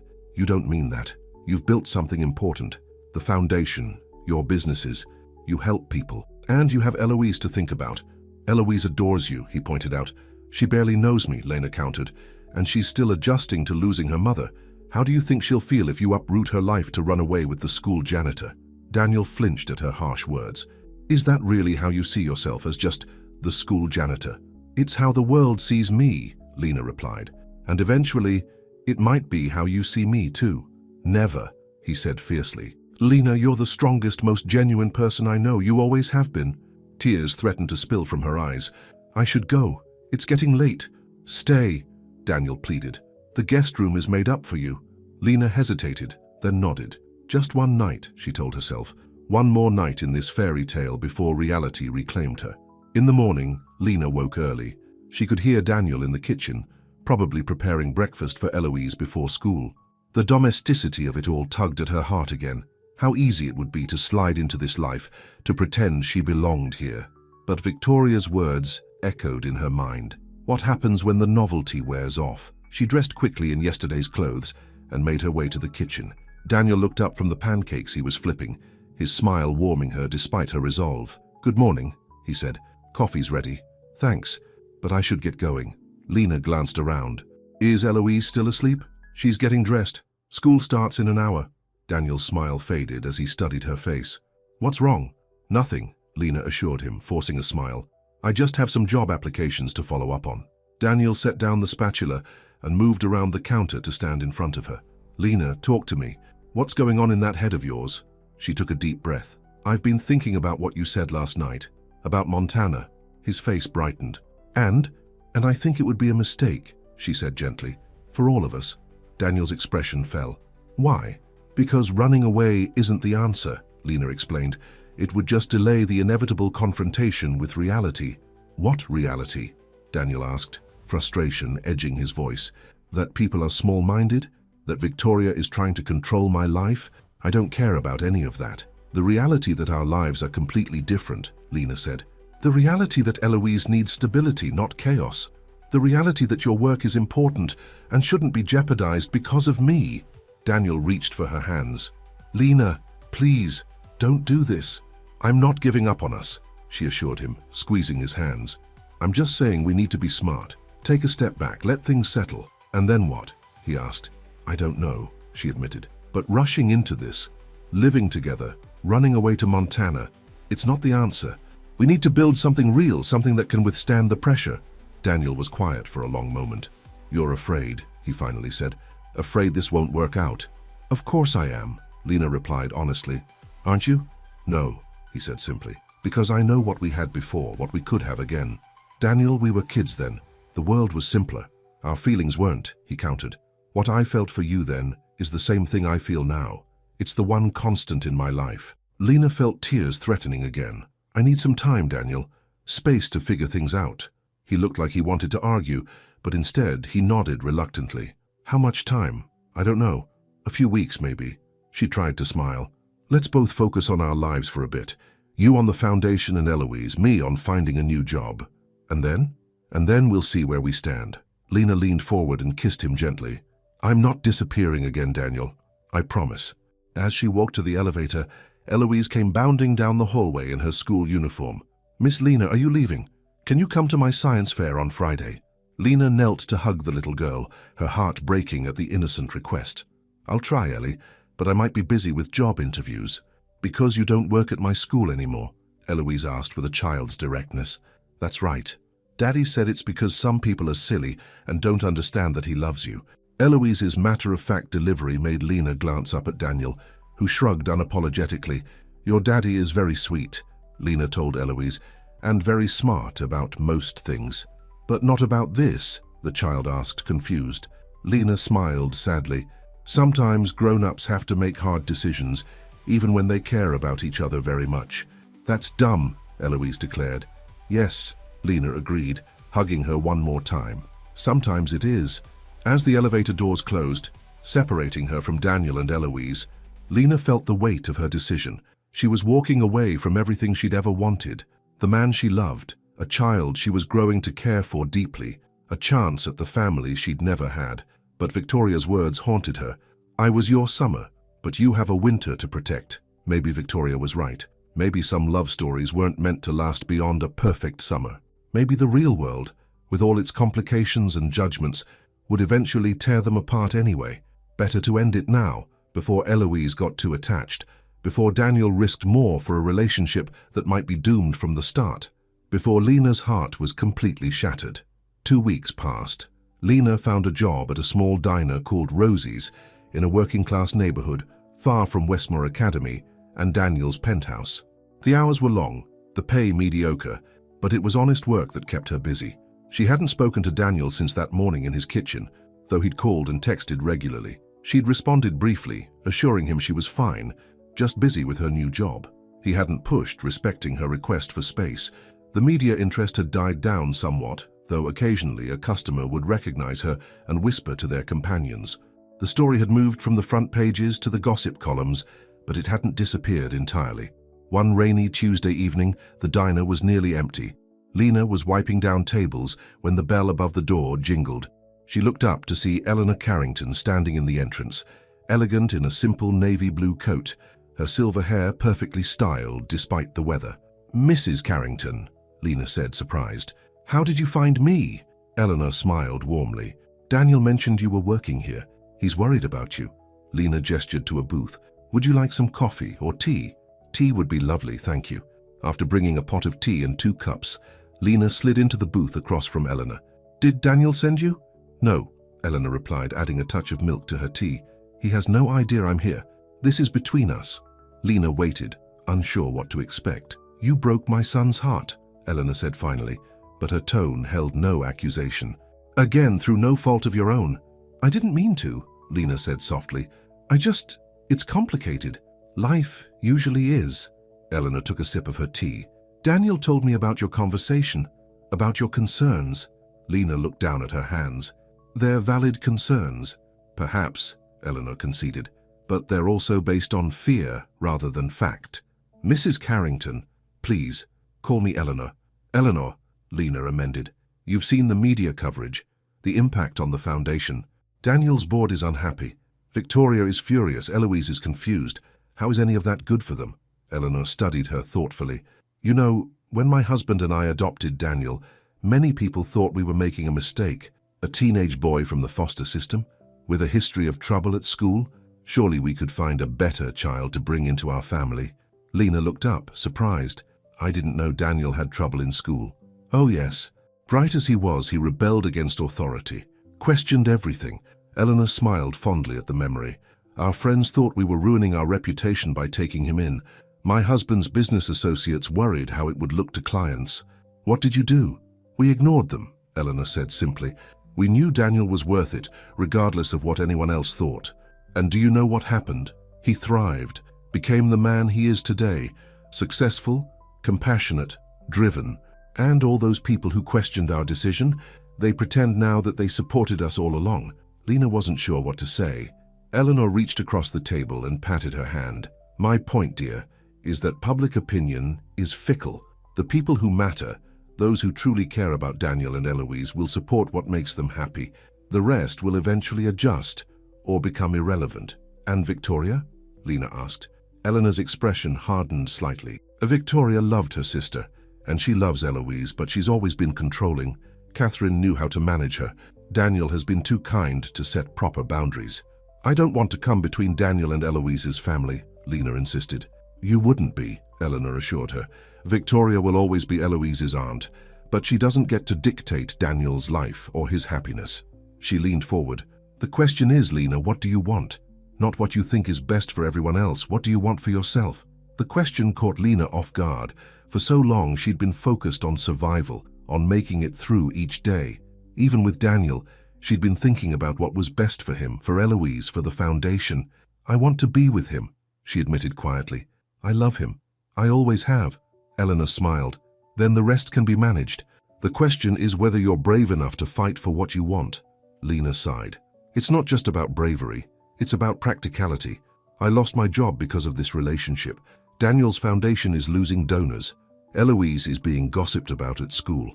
All temporary problems, Eleanor insisted. The press will move on. New donors will replace the old. And Eloise, the older woman's eyes softened. That child lights up when she talks about you.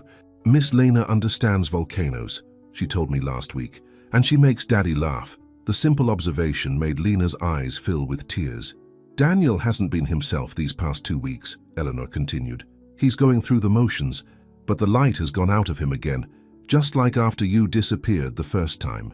I didn't mean to hurt him, Lena whispered. I know that, dear, and so does he. Eleanor finished her tea and stood up. I should let you get back to work. But think about what I've said, won't you? Sometimes the hardest choice is to pursue happiness despite the obstacles. After Eleanor left, Lena moved through the rest of her shift in a daze, her mind replaying the conversation. Was Eleanor right? Were the barriers between her and Daniel surmountable? Or was she just offering the false hope of a mother who wanted to see her son happy? By the time Lena locked up the diner at midnight, the rain had stopped. She decided to walk home instead of taking the bus, needing the time to clear her head. The streets were quiet, glistening with rainwater under the streetlights. As she approached her building, a familiar figure stepped out of the shadows. Daniel stood there, hands in the pockets of his expensive coat, looking both determined and uncertain. Daniel, what are you doing here? I needed to see you, he said simply. My mother mentioned she ran into you at the diner. I think she was trying to be subtle, but Lena couldn't help smiling. But subtlety isn't her strong suit, not when it comes to things she cares about. Daniel moved closer. Can we talk? Please. She should say no. She should maintain the distance she'd established for both their sakes. But standing there in the gentle aftermath of rain, seeing the longing in his eyes, Lena couldn't find the strength to turn him away. Come up, she said, leading him into her building. Her apartment seemed even smaller with Daniel in it.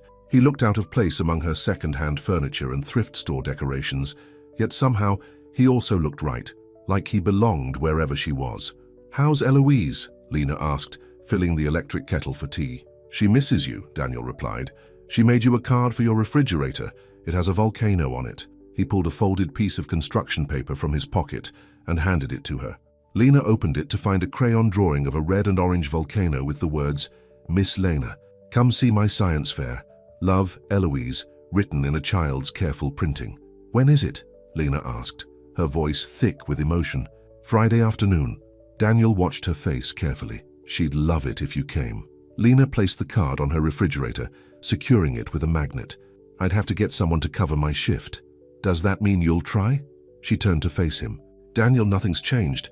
The problems we discussed, everything's changed, he interrupted. The foundation has new donors, better ones, who care about the work we do, not about who I date. The board has backed off after I reminded them who actually owns the company. And Victoria, he smiled slightly. Let's just say my mother had a very direct conversation with her about boundaries. Lena raised an eyebrow. Eleanor confronted Victoria. Apparently it was quite the showdown. Daniel's smile widened. Mom reminded Victoria that while she'll always be Eloise's aunt, I am Eloise's father and get to decide what's best for my family. The kettle clicked off. Lena poured hot water into 2 mugs with tea bags, buying herself time to process his words. And the media mostly moved on to some scandal involving a reality TV star. Daniel shrugged. There's still interest, but it's manageable. He accepted the mug she offered him, their fingers brushing in the exchange. Lena, I understand your concerns. I respect that you needed time and space, but I can't pretend I don't love you, that I don't want you in my life, in our lives. Daniel, let me finish, he said gently. These past 2 weeks have been empty. For both me and Eloise, you've become important to us." He set down his mug and took her hands in his. "I'm not asking for promises or commitments. Just don't give up on us yet. Come to Eloise's science fair. Have dinner with us after. Take things one day at a time and see where it leads." Lena looked into his eyes, those same blue eyes that had captivated her 14 years ago, eyes now filled with hope and fear and love. "Victoria said I was your summer," she said softly, "but you have a winter to protect." Daniel's expression softened. "You were never just a season to me, Lena. You were the beginning of everything good in my life. And yes, there was winter after you. Years of it. But now there's a chance for spring again. For all of us." The simplicity of his words, the sincerity in his voice broke through the last of Lena's defenses. She stepped into his embrace, breathing in the familiar scent of him. "One day at a time," she agreed, her voice muffled against his chest. Daniel's arms tightened around her. "That's all I'm asking for." Later, as they sat together on her small couch, talking quietly about everything and nothing, Lena felt a sense of peace she hadn't experienced in years. The barriers were still there, Victoria's disapproval, the class differences, the public scrutiny, but somehow in Daniel's presence they seemed less insurmountable. "I should go," he said eventually, glancing at his watch. "It's late, and Eloise will be up early for school." At the door he kissed her, a gentle kiss full of promise and second chances. "Friday at 2? Westmore Academy Auditorium?" Lena nodded. "I'll be there." After he left, she stood at her window, watching him walk to the car waiting at the curb. He turned back once to wave, and she raised her hand in response. One day at a time. Maybe that was all anyone could ask for. Friday arrived bright and clear. Lena had managed to swap shifts with another waitress at the diner, promising to work a double on Saturday in exchange. She dressed carefully in her nicest clothes, a simple blue dress and cardigan, and took the subway to Westmore Academy. As she approached the school gates, anxiety knotted her stomach. This was where it had all begun, where she'd first seen Daniel again after 14 years. Now she was returning, not as an employee but as a guest. The security guard at the entrance checked her name against a list. "Miss Hart, you're on Mr. Carrington's guest list. The science fair is in the main auditorium." The hallways were crowded with parents and siblings, all there to admire the projects created by Westmore's students. Lena made her way toward the auditorium, feeling the curious stares of those who recognized her from the news stories. Inside the large room, rows of tables displayed the children's projects. Lena scanned the crowd, looking for Daniel and Eloise. "Miss Lena, you came!" Eloise's excited voice cut through the noise. The little girl came running down the aisle between tables, her school uniform slightly rumpled, her face alight with joy. Lena knelt to receive Eloise's enthusiastic hug. "Of course I came. I wouldn't miss seeing your volcano." "It's the best one," Eloise assured her, grabbing her hand. "Come see, Daddy's saving our spot." Lena allowed herself to be pulled through the crowd toward a table near the back of the auditorium. Daniel stood beside a large, impressively detailed volcano model, his face breaking into a wide smile when he spotted them. "You made it," he said, the relief in his voice suggesting he'd been afraid she might change her mind. "I promised I would," Lena replied, squeezing Eloise's hand. "And this volcano looks amazing." Eloise beamed with pride. "It has real lava. Well, not real lava, because that would burn down the school, but red stuff that looks like lava. Want to see it erupt?" "Absolutely." As Eloise prepared her demonstration, adding baking soda to the vinegar and food coloring mixture inside the volcano, Lena became aware of whispers and stares from nearby parents. Daniel noticed too, moving closer to her protectively. "Ignore them," he murmured. "Miss Hart." The cold voice made Lena turn. Victoria Williams stood a few feet away, elegant as always in a designer suit. Beside her were an older couple, Catherine's parents, Lena guessed. "Hello, Victoria," Lena replied, determined to remain civil for Eloise's sake. Victoria's gaze swept over her, taking in her simple dress and department store shoes. "I'm surprised to see you here." "I invited her, Aunt Victoria," Eloise piped up, abandoning her volcano preparations. "She's going to watch my demonstration." The little girl's innocent defense made Victoria's expression soften slightly. "Of course, darling. Your project looks wonderful." Daniel stepped forward. "Robert, Helen, I don't believe you've met Lena Hart. Lena, these are Catherine's parents, Robert and Helen Williams." Lena braced herself for coldness or hostility, but to her surprise, Robert Williams extended his hand. "Miss Hart," he said formally, It's good to meet you properly. Helen Williams nodded, her expression guarded but not unkind. Daniel speaks highly of you. Victoria looked as surprised as Lena felt by this civil reception. Mother, father, perhaps we should find our seats for the judging. In a moment, Robert replied. We'd like to see Eloise's demonstration first. Eloise, delighted to have an audience, proceeded to explain her volcano model in great detail, pointing out the different layers she'd created and the chemical reaction that would cause the eruption. Her knowledge was impressive for a 6-year-old, and Lena couldn't help feeling proud of her. When the red mixture finally bubbled over the top of the volcano, flowing down its sides in a convincing imitation of lava, everyone applauded. Even Victoria managed a genuine smile for her niece. That was excellent, Ellie, Robert praised. You'll win first prize for sure. As the Williams family moved away to find seats, Daniel leaned close to Lena. See, not everyone is against us. I'm shocked, Lena admitted. I expected them to be as hostile as Victoria. They're concerned about Eloise, of course, but they're reasonable people. Daniel squeezed her hand. They can see how happy you make us. The science fair continued, with judges moving from table to table, evaluating the projects. Eloise didn't win first prize.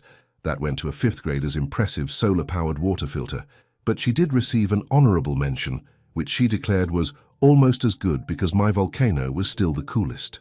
As families began to disperse after the awards, Daniel suggested they take Eloise for ice cream to celebrate. The little girl enthusiastically agreed, slipping her small hand into Lena's as they walked toward the exit. They were nearly at the door when Mrs. Dawson, Lena's former supervisor, stepped into their path. Miss Hart, she said stiffly. A word, please. Daniel tensed beside her, but Lena nodded. Of course. I wanted to apologize, Mrs. Dawson said, surprising Lena. The way you were dismissed was unprofessional. The board overruled me. Thank you for saying that, Lena replied. But I understand the position you were in. Mrs. Dawson glanced at Daniel and Eloise, then back to Lena. For what it's worth, you were one of our best employees. Never late, never complained. The night shift hasn't been the same without you. With that, she nodded briefly and walked away. That was unexpected, Daniel remarked as they continued toward the parking lot. Very, Lena agreed, touched by the woman's words. As they reached Daniel's car, a voice called out from behind them. Mr. Carrington, Miss Hart, a few questions, please. A reporter and photographer had been waiting near the school gates. Daniel instinctively moved to shield Eloise and Lena.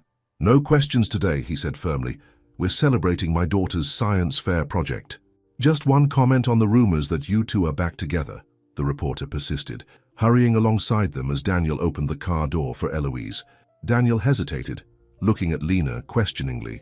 It was her decision, his expression said. How public did she want this to be? Lena took a deep breath and faced the reporter. We're taking things one day at a time, she said simply. Today, we're celebrating Eloise's achievement. That's all that matters right now. The reporter seemed disappointed by the non-committal answer, but the photographer snapped several pictures as Daniel helped Eloise into her car seat. Will you be attending the Carrington Foundation Summer Gala next month, Miss Hart? The reporter tried again. Before Lena could respond, Eloise leaned out of the car. Miss Lena has to come to the party. She promised to help me pick out a pretty dress. Daniel and Lena exchanged surprised glances. This was the first either of them had heard of such a promise. Did I? Lena asked, playing along with the child's declaration. Uh-huh. And Daddy said you could wear a green dress like the one from the pictures because you looked like a princess. Eloise's innocent revelation made both adults blush. The reporter scribbled furiously in his notebook, clearly delighted by this unexpected scoop from the mouth of a 6-year-old. That's enough, Ellie, Daniel said gently, closing the car door. He turned to the reporter. No more questions today, please. As they drove away from the school, Lena couldn't help laughing. I promised to help her pick a dress. Daniel grimaced. She's been wanting you to come to the summer gala. I might have mentioned that you looked beautiful in green, she elaborated. Out of the mouths of babes, Lena said, glancing back at Eloise, who was happily playing with a toy volcano in her car seat. So, Daniel ventured carefully. Would you? Come to the gala, I mean. The Summer Gala was the Carrington Foundation's biggest event of the year, even more prestigious than the one where Daniel had caused such a scene with his public declaration. Are you sure that's a good idea? Lena asked. After what happened last time? This time would be different, Daniel assured her. No surprises, no public declarations. Just you as my date, officially and calmly. Lena considered it. The thought of facing all those people again was intimidating, but running away hadn't solved anything. Maybe facing the situation head-on was the better approach. "All right," she agreed, "but I'm picking my own dress this time. Something less attention-grabbing." Daniel smiled, relief evident in his expression. "Whatever makes you comfortable. And," Lena added, "no impulsive speeches or dramatic gestures. I promise to be on my best behavior." From the back seat, Eloise piped up. "Does that mean Miss Lena is coming to the party?" "Yes, Ellie," Lena confirmed. "I'll be there." "Yay!" The child's excitement was contagious. "Can we still go shopping for dresses together?" Lena caught Daniel's eye, and they both smiled. "Yes, we can go shopping together." As they drove toward the ice cream parlor, Lena felt a strange mix of nervousness and hope. The barriers were still there. Victoria's disapproval, the class differences, the public scrutiny, but they no longer seemed insurmountable. One day at a time, she reminded herself. Today was about ice cream and celebrating Eloise's project. Tomorrow would take care of itself. But for the first time in a long while, Lena allowed herself to believe that tomorrow might actually be better than yesterday. The weeks leading up to the Carrington Foundation Summer Gala passed in a blur for Lena. She continued working at Rosie's Diner while spending more and more time with Daniel and Eloise. They settled into a comfortable routine, dinner together several nights a week, weekend outings to museums and parks, quiet evenings after Eloise went to bed when Daniel would read poetry to Lena like he had when they were teenagers. They were taking things slowly, rebuilding their relationship one day at a time. Daniel never pressured her, never pushed for more than she was ready to give. But his feelings were clear in every look, every touch, every thoughtful gesture. As promised, Lena took Eloise shopping for a dress for the gala. The little girl was thrilled to have girl time with Lena, trying on a dozen dresses before settling on a pale blue confection with silver sparkles that made her look like a fairy princess. "Your turn, Miss Lena," Eloise declared when her own selection was made. Lena had planned to find something simple and understated, the opposite of the show-stopping emerald gown from the previous gala. But Eloise had other ideas, insisting they visit the same boutique where Daniel had sent Lena before. To Lena's surprise, the staff welcomed her warmly. "Mr. Carrington called ahead," the manager explained. "He said to help you find whatever makes you comfortable." With Eloise's enthusiastic input and the professional guidance of the staff, Lena eventually selected a deep, sapphire blue gown. It was elegant without being flashy, beautiful without drawing undue attention. "You look like the night sky," Eloise pronounced when Lena modeled it for her. "Daddy's going to think you're the prettiest lady at the whole party." The childish compliment brought tears to Lena's eyes. She knelt to hug Eloise, overwhelmed by the surge of affection she felt for this sweet, accepting child who had somehow made room in her heart for her father's old flame. The night of the gala arrived with less anxiety than Lena had anticipated. This time she knew what to expect. This time she was choosing to be there, not just being swept along by Daniel's enthusiasm. Daniel picked her up in his car, leaving the ostentatious limousine at home as a concession to Lena's desire for less attention. Eloise was spending the night with Eleanor, who had volunteered for grandmother duty with obvious pleasure. "You look stunning," Daniel said when Lena opened her apartment door. His eyes traveled appreciatively over the sapphire gown. "Blue was always your color." "You remember that?" Lena asked, surprised. "I remember everything about you," he replied simply. "The blue dress you wore to the county fair the night we first kissed, the way you always tied blue ribbons in your hair. The memory of that night at the fair, the Ferris wheel, the starry sky, the first brush of his lips against hers, brought a warm flush to Lena's cheeks. That was a lifetime ago, and yet here we are," Daniel said softly, offering his arm. "Shall we?" The Grand Plaza Hotel was as magnificent as Lena remembered, though this time she entered with her head held high, no longer feeling like an imposter. Daniel kept his hand at the small of her back, a warm, reassuring presence as they made their way through the crowd. As before, there were photographers and curious stares, but the frenzied interest had died down, replaced by a more measured curiosity. They were no longer breaking news, just another couple attending a charity event. Victoria was there, of course, elegant in a silver gown that complemented her blonde hair perfectly. She nodded stiffly when Daniel and Lena approached, her greeting cool but civil. Robert and Helen Williams were more welcoming, asking Lena about her job at the diner and Eloise's latest scientific interests. "She talks about you constantly," Helen remarked. "I haven't seen her this animated since, well, in a long time." The unspoken comparison to the period after Catherine's death hung in the air between them. Lena responded carefully. Eloise is a remarkable child, very bright and curious. Just like her mother, Robert said, a hint of sadness in his voice. Then, surprising Lena, he added, Catherine would have wanted her to be happy. And Daniel too. Victoria, overhearing this, pressed her lips together in disapproval, but remained silent. The evening progressed smoothly. Daniel introduced Lena to dozens of people, business associates, foundation donors, old friends. Some were openly curious about her, others politely disinterested, but no one was overtly hostile, and many seemed genuinely pleased to see Daniel so obviously happy. See, he murmured to her during a quiet moment, not so terrible. Lena smiled, relaxing into the rhythm of the event. Better than last time. No dramatic declarations necessary. Daniel laughed. I promised to behave myself. After dinner came dancing. Daniel led Lena onto the floor, holding her close as the orchestra played a slow, romantic melody. She rested her head against his shoulder, breathing in his familiar scent, feeling his heartbeat against her cheek. I've been thinking, Daniel said softly. Should I be worried? Lena teased. He smiled. No dramatic gestures, I promise. His expression turned more serious. But I have been thinking about us, about the future. Lena felt a flutter of nervousness. Daniel, just hear me out, he said gently. These past few weeks have been incredible. Being with you again, seeing you with Eloise. It feels right, Lena, like we're finally where we're supposed to be. She couldn't argue with that. Despite all the complications, being with Daniel and Eloise had brought her a happiness she'd never thought possible. I'm not proposing, Daniel clarified, correctly reading her apprehension.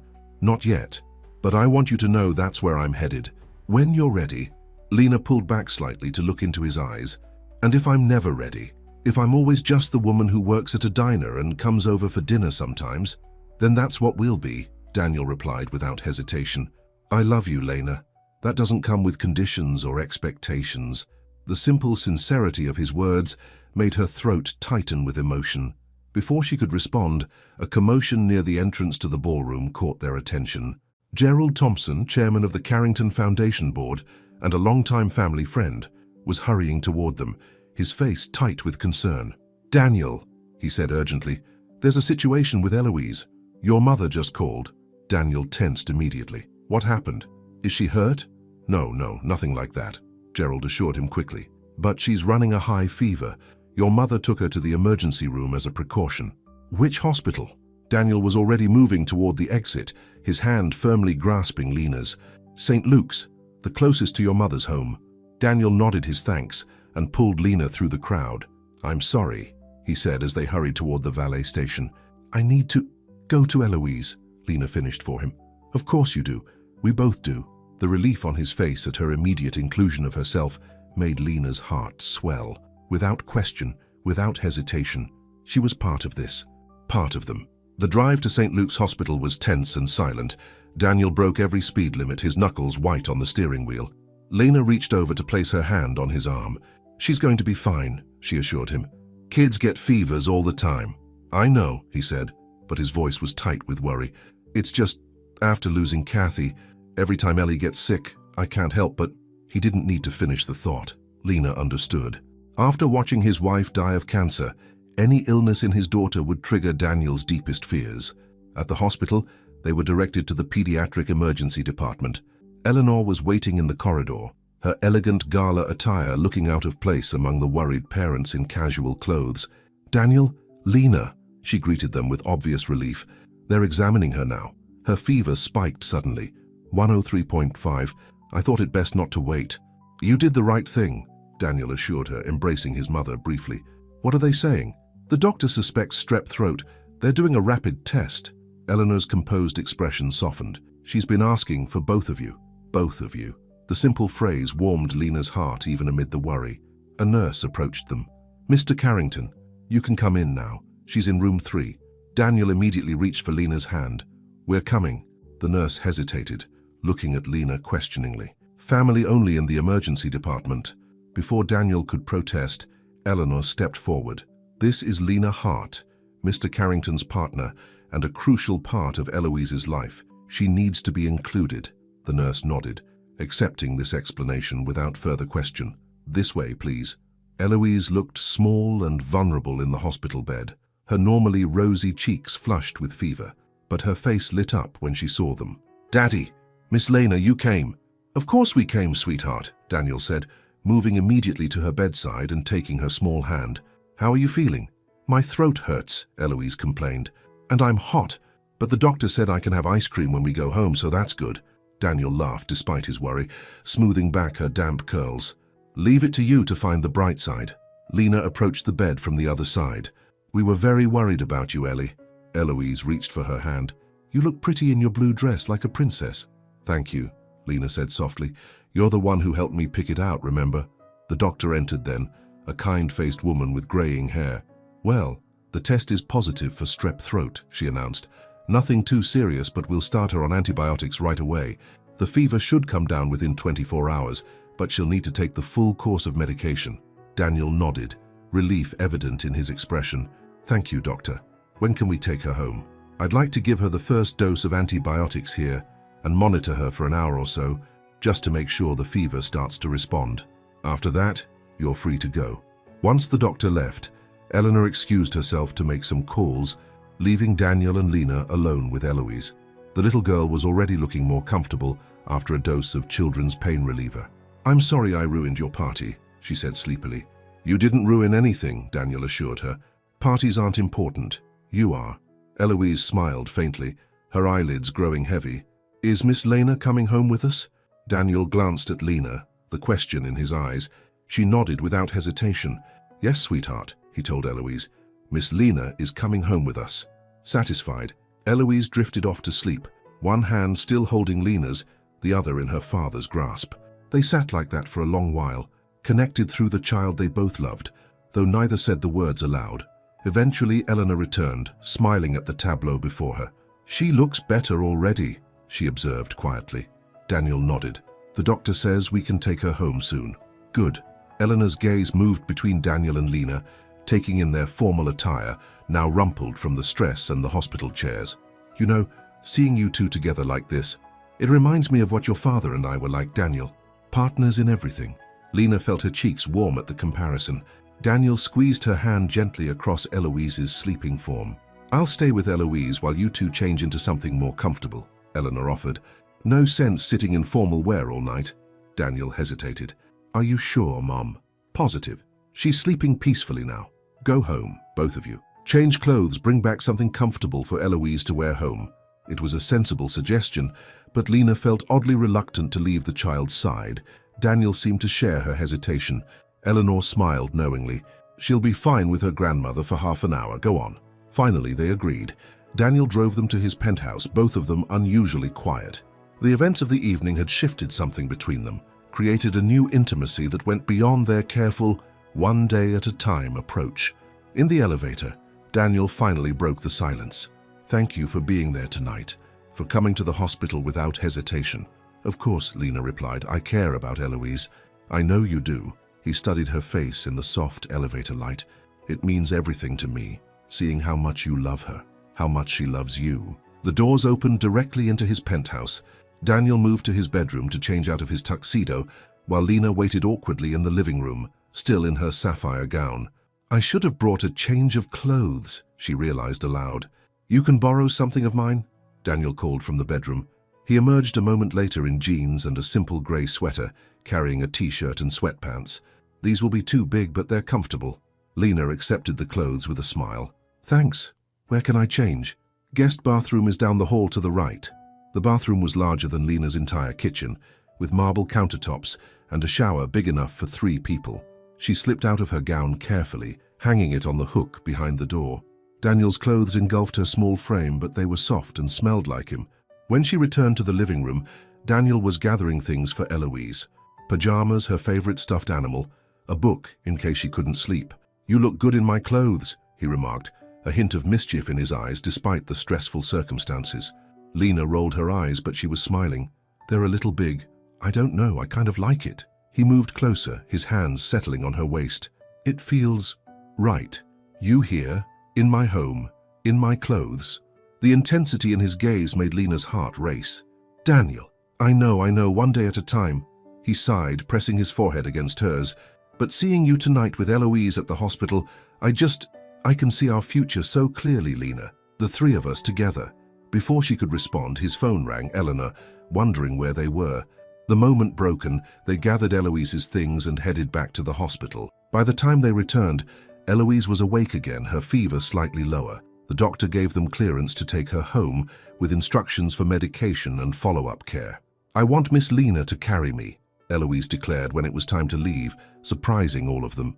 Lena glanced at Daniel, who nodded encouragingly. She lifted the little girl carefully, surprised by how right it felt to hold her. "You're nice and soft," Eloise murmured, resting her head on Lena's shoulder. "And you smell pretty." Eleanor watched them with a knowing smile, exchanging a glance with Daniel that spoke volumes about what she was witnessing, the natural formation of a family. At Daniel's penthouse, they settled Eloise in her bed, surrounded by her favorite stuffed animals. The medication was making her drowsy again, but she fought sleep, clinging to Lena's hand.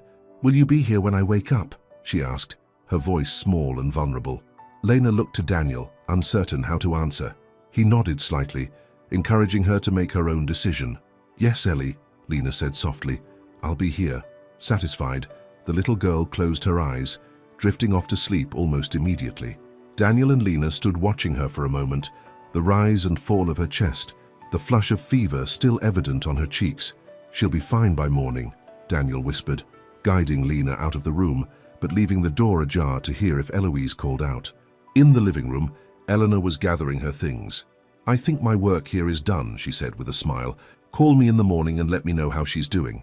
Daniel hugged his mother. "Thank you for taking such good care of her. That's what grandmothers are for." Eleanor turned to Lena, embracing her as well. "And thank you for being here for both of them." After Eleanor left, an awkward silence fell between Daniel and Lena. She was still wearing his clothes, still committed to staying the night, but suddenly uncertain about what that meant. "I can sleep on the couch," she offered. Daniel shook his head. "Don't be ridiculous. The guest room is perfectly comfortable." He paused, then added, "Unless—" "The guest room is fine," Lena said quickly, not ready for whatever alternative he might have been about to suggest. He nodded, accepting her decision without question. "Let me get you some towels and things." The guest room was luxurious, with a queen-sized bed and an attached bathroom, nearly as large as the one where she'd changed earlier. Daniel provided her with everything she might need: towels, a new toothbrush still in its packaging, even a t-shirt to sleep in. "If you need anything else, I'm just down the hall," he told her, lingering in the doorway. "And thank you, Lena, for everything tonight." "Of course," she replied. "That's what—" She hesitated, unsure how to define what she was to him, to Eloise. "That's what people who care about each other do." Daniel smiled, understanding all she wasn't saying. "Good night, Lena." "Good night, Daniel." Sleep didn't come easily. Lena lay awake in the unfamiliar bed, her mind replaying the events of the evening, the gala, the hospital, Eloise's trusting arms around her neck, Daniel's words in the elevator. "I can see our future so clearly." Could she see it too? A life with Daniel and Eloise in this penthouse with its breathtaking views and luxurious comforts, a life so different from anything she'd known before? Or was Victoria right? Was this just a beautiful illusion that would eventually shatter against the hard realities of their different worlds? A soft cry from down the hall interrupted her thoughts. Lena sat up, listening. It came again, Eloise calling out in her sleep. Without hesitation, Lena got out of bed and hurried down the hall. She met Daniel coming out of his room, hair tousled from sleep, wearing only pajama bottoms. "I heard her," Lena explained. Daniel nodded, and they entered Eloise's room together.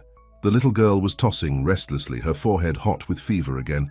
"Daddy," she murmured, her eyes opening slightly. "I don't feel good." "I know, sweetheart," Daniel said, sitting on the edge of her bed and checking her temperature with a digital thermometer. 102.3, not as high as before, but still not great. "I'll get a cool washcloth," Lena offered, moving to the attached bathroom. They worked together seamlessly, Daniel administering more medication, Lena placing the cool cloth on Eloise's forehead and helping her sip water.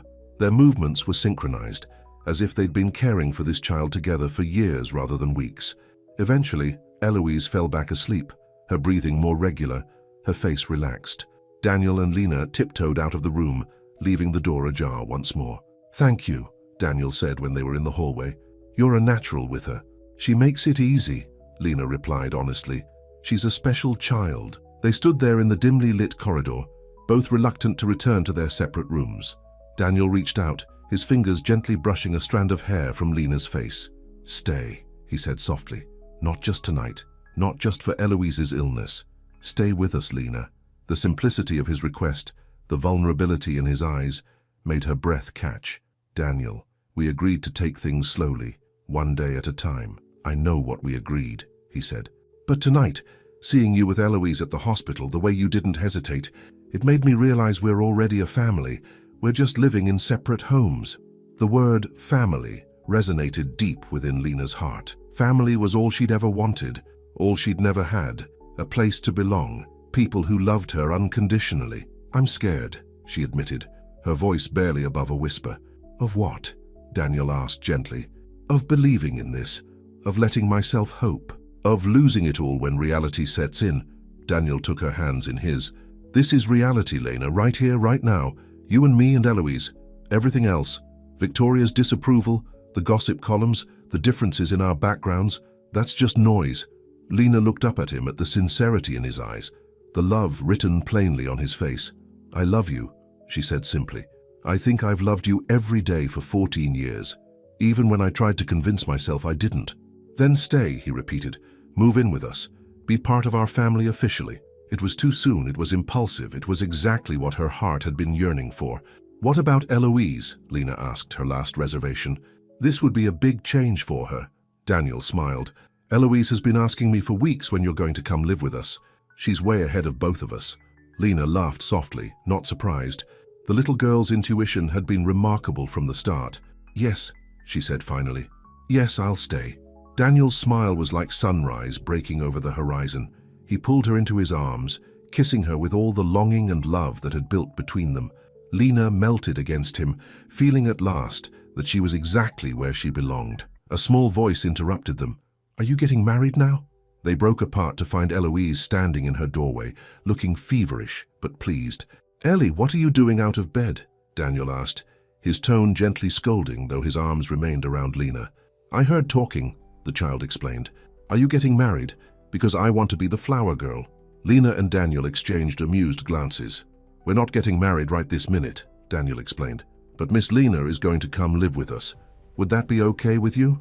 Eloise's face lit up despite her illness. "Really? Forever and ever? That's the plan," Lena confirmed, her heart so full it felt like it might burst. "Yay!" Eloise would have jumped with excitement if she hadn't been feeling so poorly. Instead, she held out her arms to be picked up. Daniel lifted her easily. "Back to bed with you, young lady. You need your rest." "Can Miss Lena come too?" Eloise asked, resting her head on her father's shoulder. "She can read me a story." "Of course," Lena said, following them back into Eloise's bedroom. They settled on either side of Eloise's bed, Daniel holding one of her hands, Lena the other. As Lena began to read from Eloise's favorite book, she caught Daniel's gaze over the child's head. The love and contentment she saw there mirrored her own feelings exactly. This was what family felt like. This was home. As about 3 months later, Lena stood in the living room of Daniel's penthouse, now their penthouse, surrounded by moving boxes. Her meager possessions barely filled a corner of the spacious apartment, but Daniel had insisted on making room for everything, rearranging his office to accommodate her bookshelves, clearing half his closet for her simple clothes. "Are you sure you don't want to just buy new things?" Lena had asked when he struggled to find a place for her worn armchair, the one piece of furniture she'd been unwilling to leave behind. "These things are part of you," he'd replied simply. "They belong here because you belong here." Now watching Eloise arrange Lena's collection of small glass animals on a specially cleared shelf, Lena marveled at how quickly her life had changed. She'd quit her job at Rosie's diner after Daniel suggested she might want to pursue her old dream of working with children. She was now enrolled in college courses, working toward a degree in early childhood education. The media had largely lost interest in their story, though occasionally a photographer still snapped pictures when they were out as a family. Victoria had maintained a cool distance, but even she seemed to be gradually accepting the new reality, especially when she saw how happy Eloise was. "Miss Lena, where should I put this one?" Eloise held up a small glass elephant, one of Lena's favorites. "Right in the center," Lena suggested, smiling as the little girl carefully placed the figurine. "It was my mother's, you know." Eloise nodded solemnly. "Daddy told me your mommy went to heaven too, like mine did." That's right, Lena confirmed, touched that Daniel had explained this to his daughter. But she left me that elephant to remember her by. I have Mommy's necklace, Eloise said, pulling a silver locket from beneath her shirt. But I don't remember her very much anymore. Is that bad? Lena sat beside the child, choosing her words carefully. No, sweetheart. You were very young when she died. But your daddy has pictures and stories to help you remember her. Eloise considered this for a moment. Daddy says you're not trying to replace my mommy. You're just another person to love me. That's exactly right, Lena agreed, her throat tight with emotion. I could never replace your mother, but I do love you very, very much. I love you too, Eloise said simply, returning to her task of arranging the glass animals. Daniel found them like that when he returned from a meeting, Eloise chattering happily about where each figurine should go, Lena helping her create the perfect arrangement. He paused in the doorway, watching them with a smile that held all the love in the world. How are my two favorite ladies? He asked, making his presence known. Daddy! Eloise ran to him for a hug.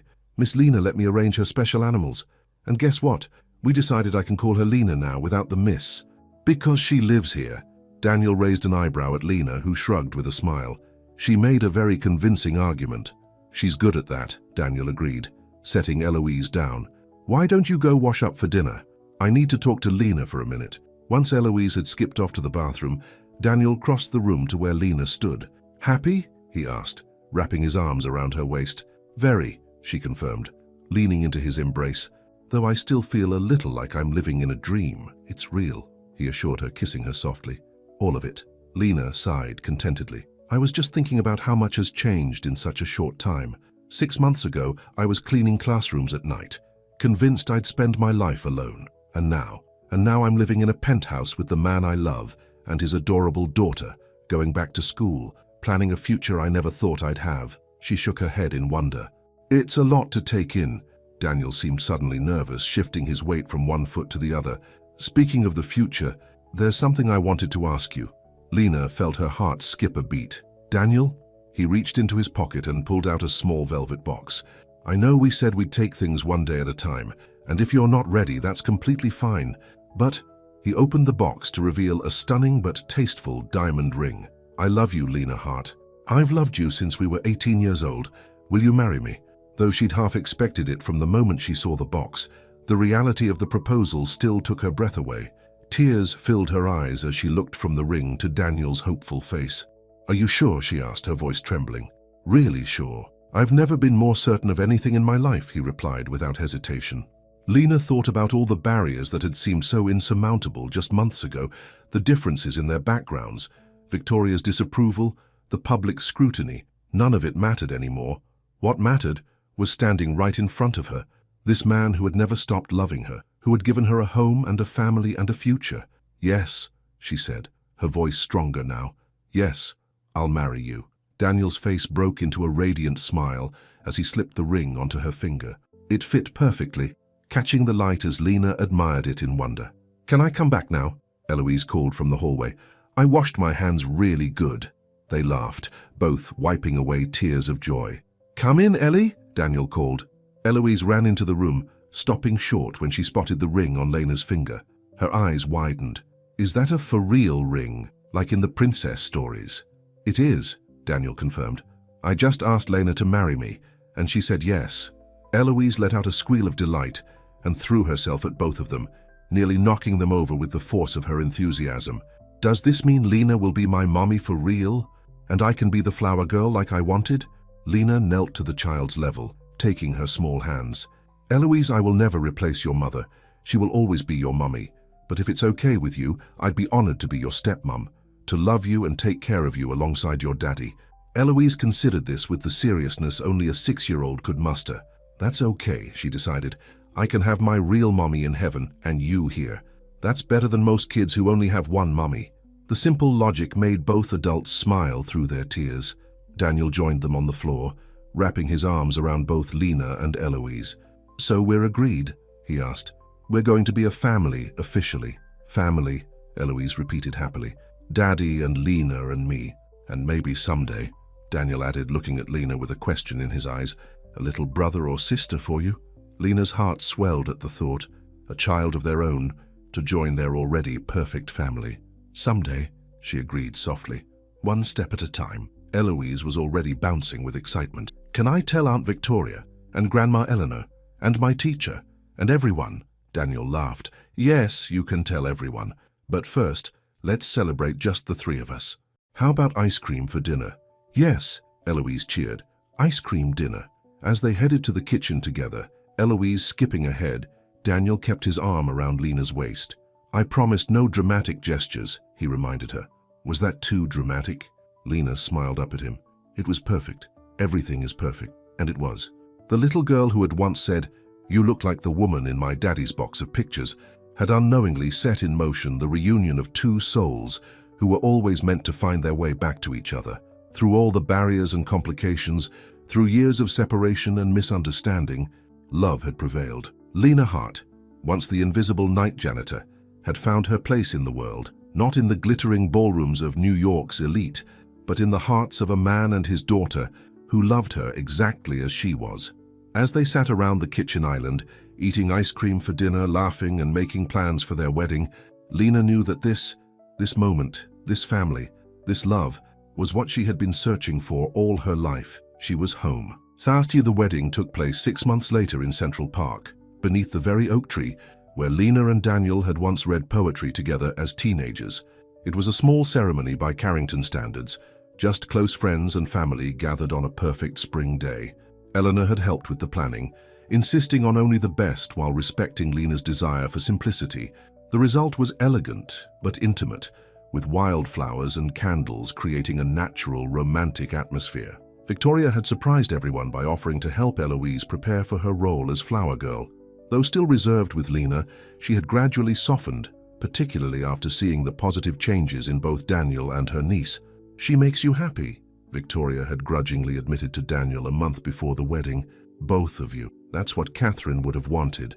Now, as Lena stood at the edge of the gathering, waiting for the ceremony to begin, she felt a calm certainty unlike anything she'd experienced before. Her simple white dress was nothing like the designer gowns she'd worn to the galas, but she'd never felt more beautiful. Eleanor approached, elegant in pale blue. "It's almost time, dear. Are you ready?" Lena nodded, smiling. "More ready than I've ever been for anything."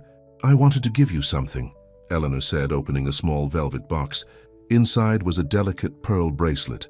"This was my mother's, and her mother's before that. I'd like you to have it. Something old for your wedding day." Tears stung Lena's eyes as Eleanor fastened the bracelet around her wrist.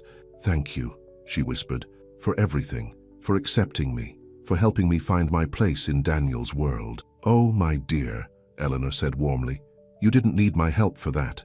You've always been part of Daniel's world, the best part, I think. We just needed to find you again." The music began, signaling the start of the ceremony. Eloise came first, scattering rose petals with great concentration, her blue dress matching Eleanor's. She beamed when she reached the end of the aisle where Daniel waited, looking impossibly handsome in his grey suit. Then it was Lena's turn. As she walked toward Daniel, toward her future, she felt none of the fear or uncertainty that had plagued her in the early days of their reunion. There were no more barriers, no more doubts, only love, pure and enduring, tested by time and circumstance, and ultimately triumphant. When she reached Daniel, he took her hands in his blue eyes shining with joy and tears. "You found me," he whispered, too low for anyone but her to hear. "We found each other," she corrected gently. "Again and again until we got it right." The minister began the ceremony, but Lena barely heard the words. She was lost in Daniel's eyes, in the promise of the life they would build together with Eloise, a family forged through loss and love, separation and reunion. When it came time for the vows, Daniel spoke from his heart, his voice strong and clear. "Lena, you were my first love and my last love. Everything in between was just preparing me to be worthy of you.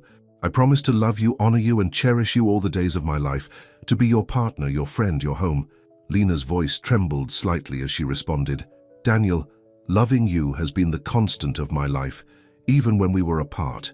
I promise to stand by you through whatever comes, to love Eloise as my own, to build a family with you based on trust and understanding. You are my heart, my home, my happily ever after." Eloise, standing beside them, couldn't contain herself any longer. "And I promise to love both of you forever and ever," she announced, drawing laughter and tears from the gathered guests. Daniel knelt to include her in the moment. That's the most important promise of all, Ellie.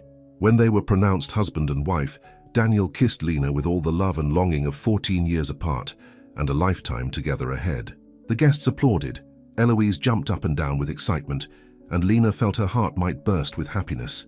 At the reception that followed, under a tent filled with flowers and twinkling lights, Eleanor raised a toast to the newlyweds. To Daniel and Lena, proof that true love finds a way no matter how many detours it takes. Victoria, to everyone's surprise, offered her own toast. To my niece's happiness, she said simply, raising her glass toward Lena. Welcome to the family. Later, as they danced beneath the stars, Eloise between them, Lena reflected on the journey that had brought them here. From foster children finding solace in each other's company, to strangers passing in a school hallway, to a family bound by love and choice.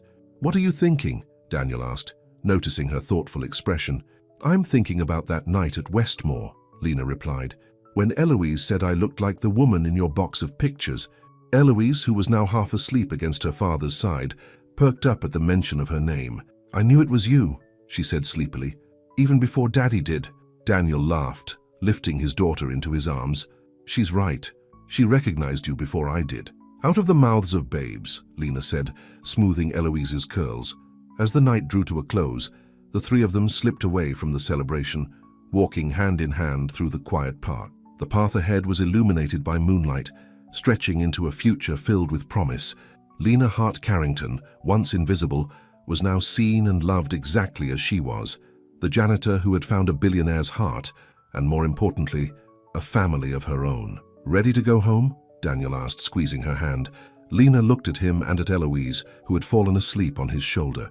Her heart was so full it felt like it might overflow. I am home, she said simply. Right here with you. And she was. The end.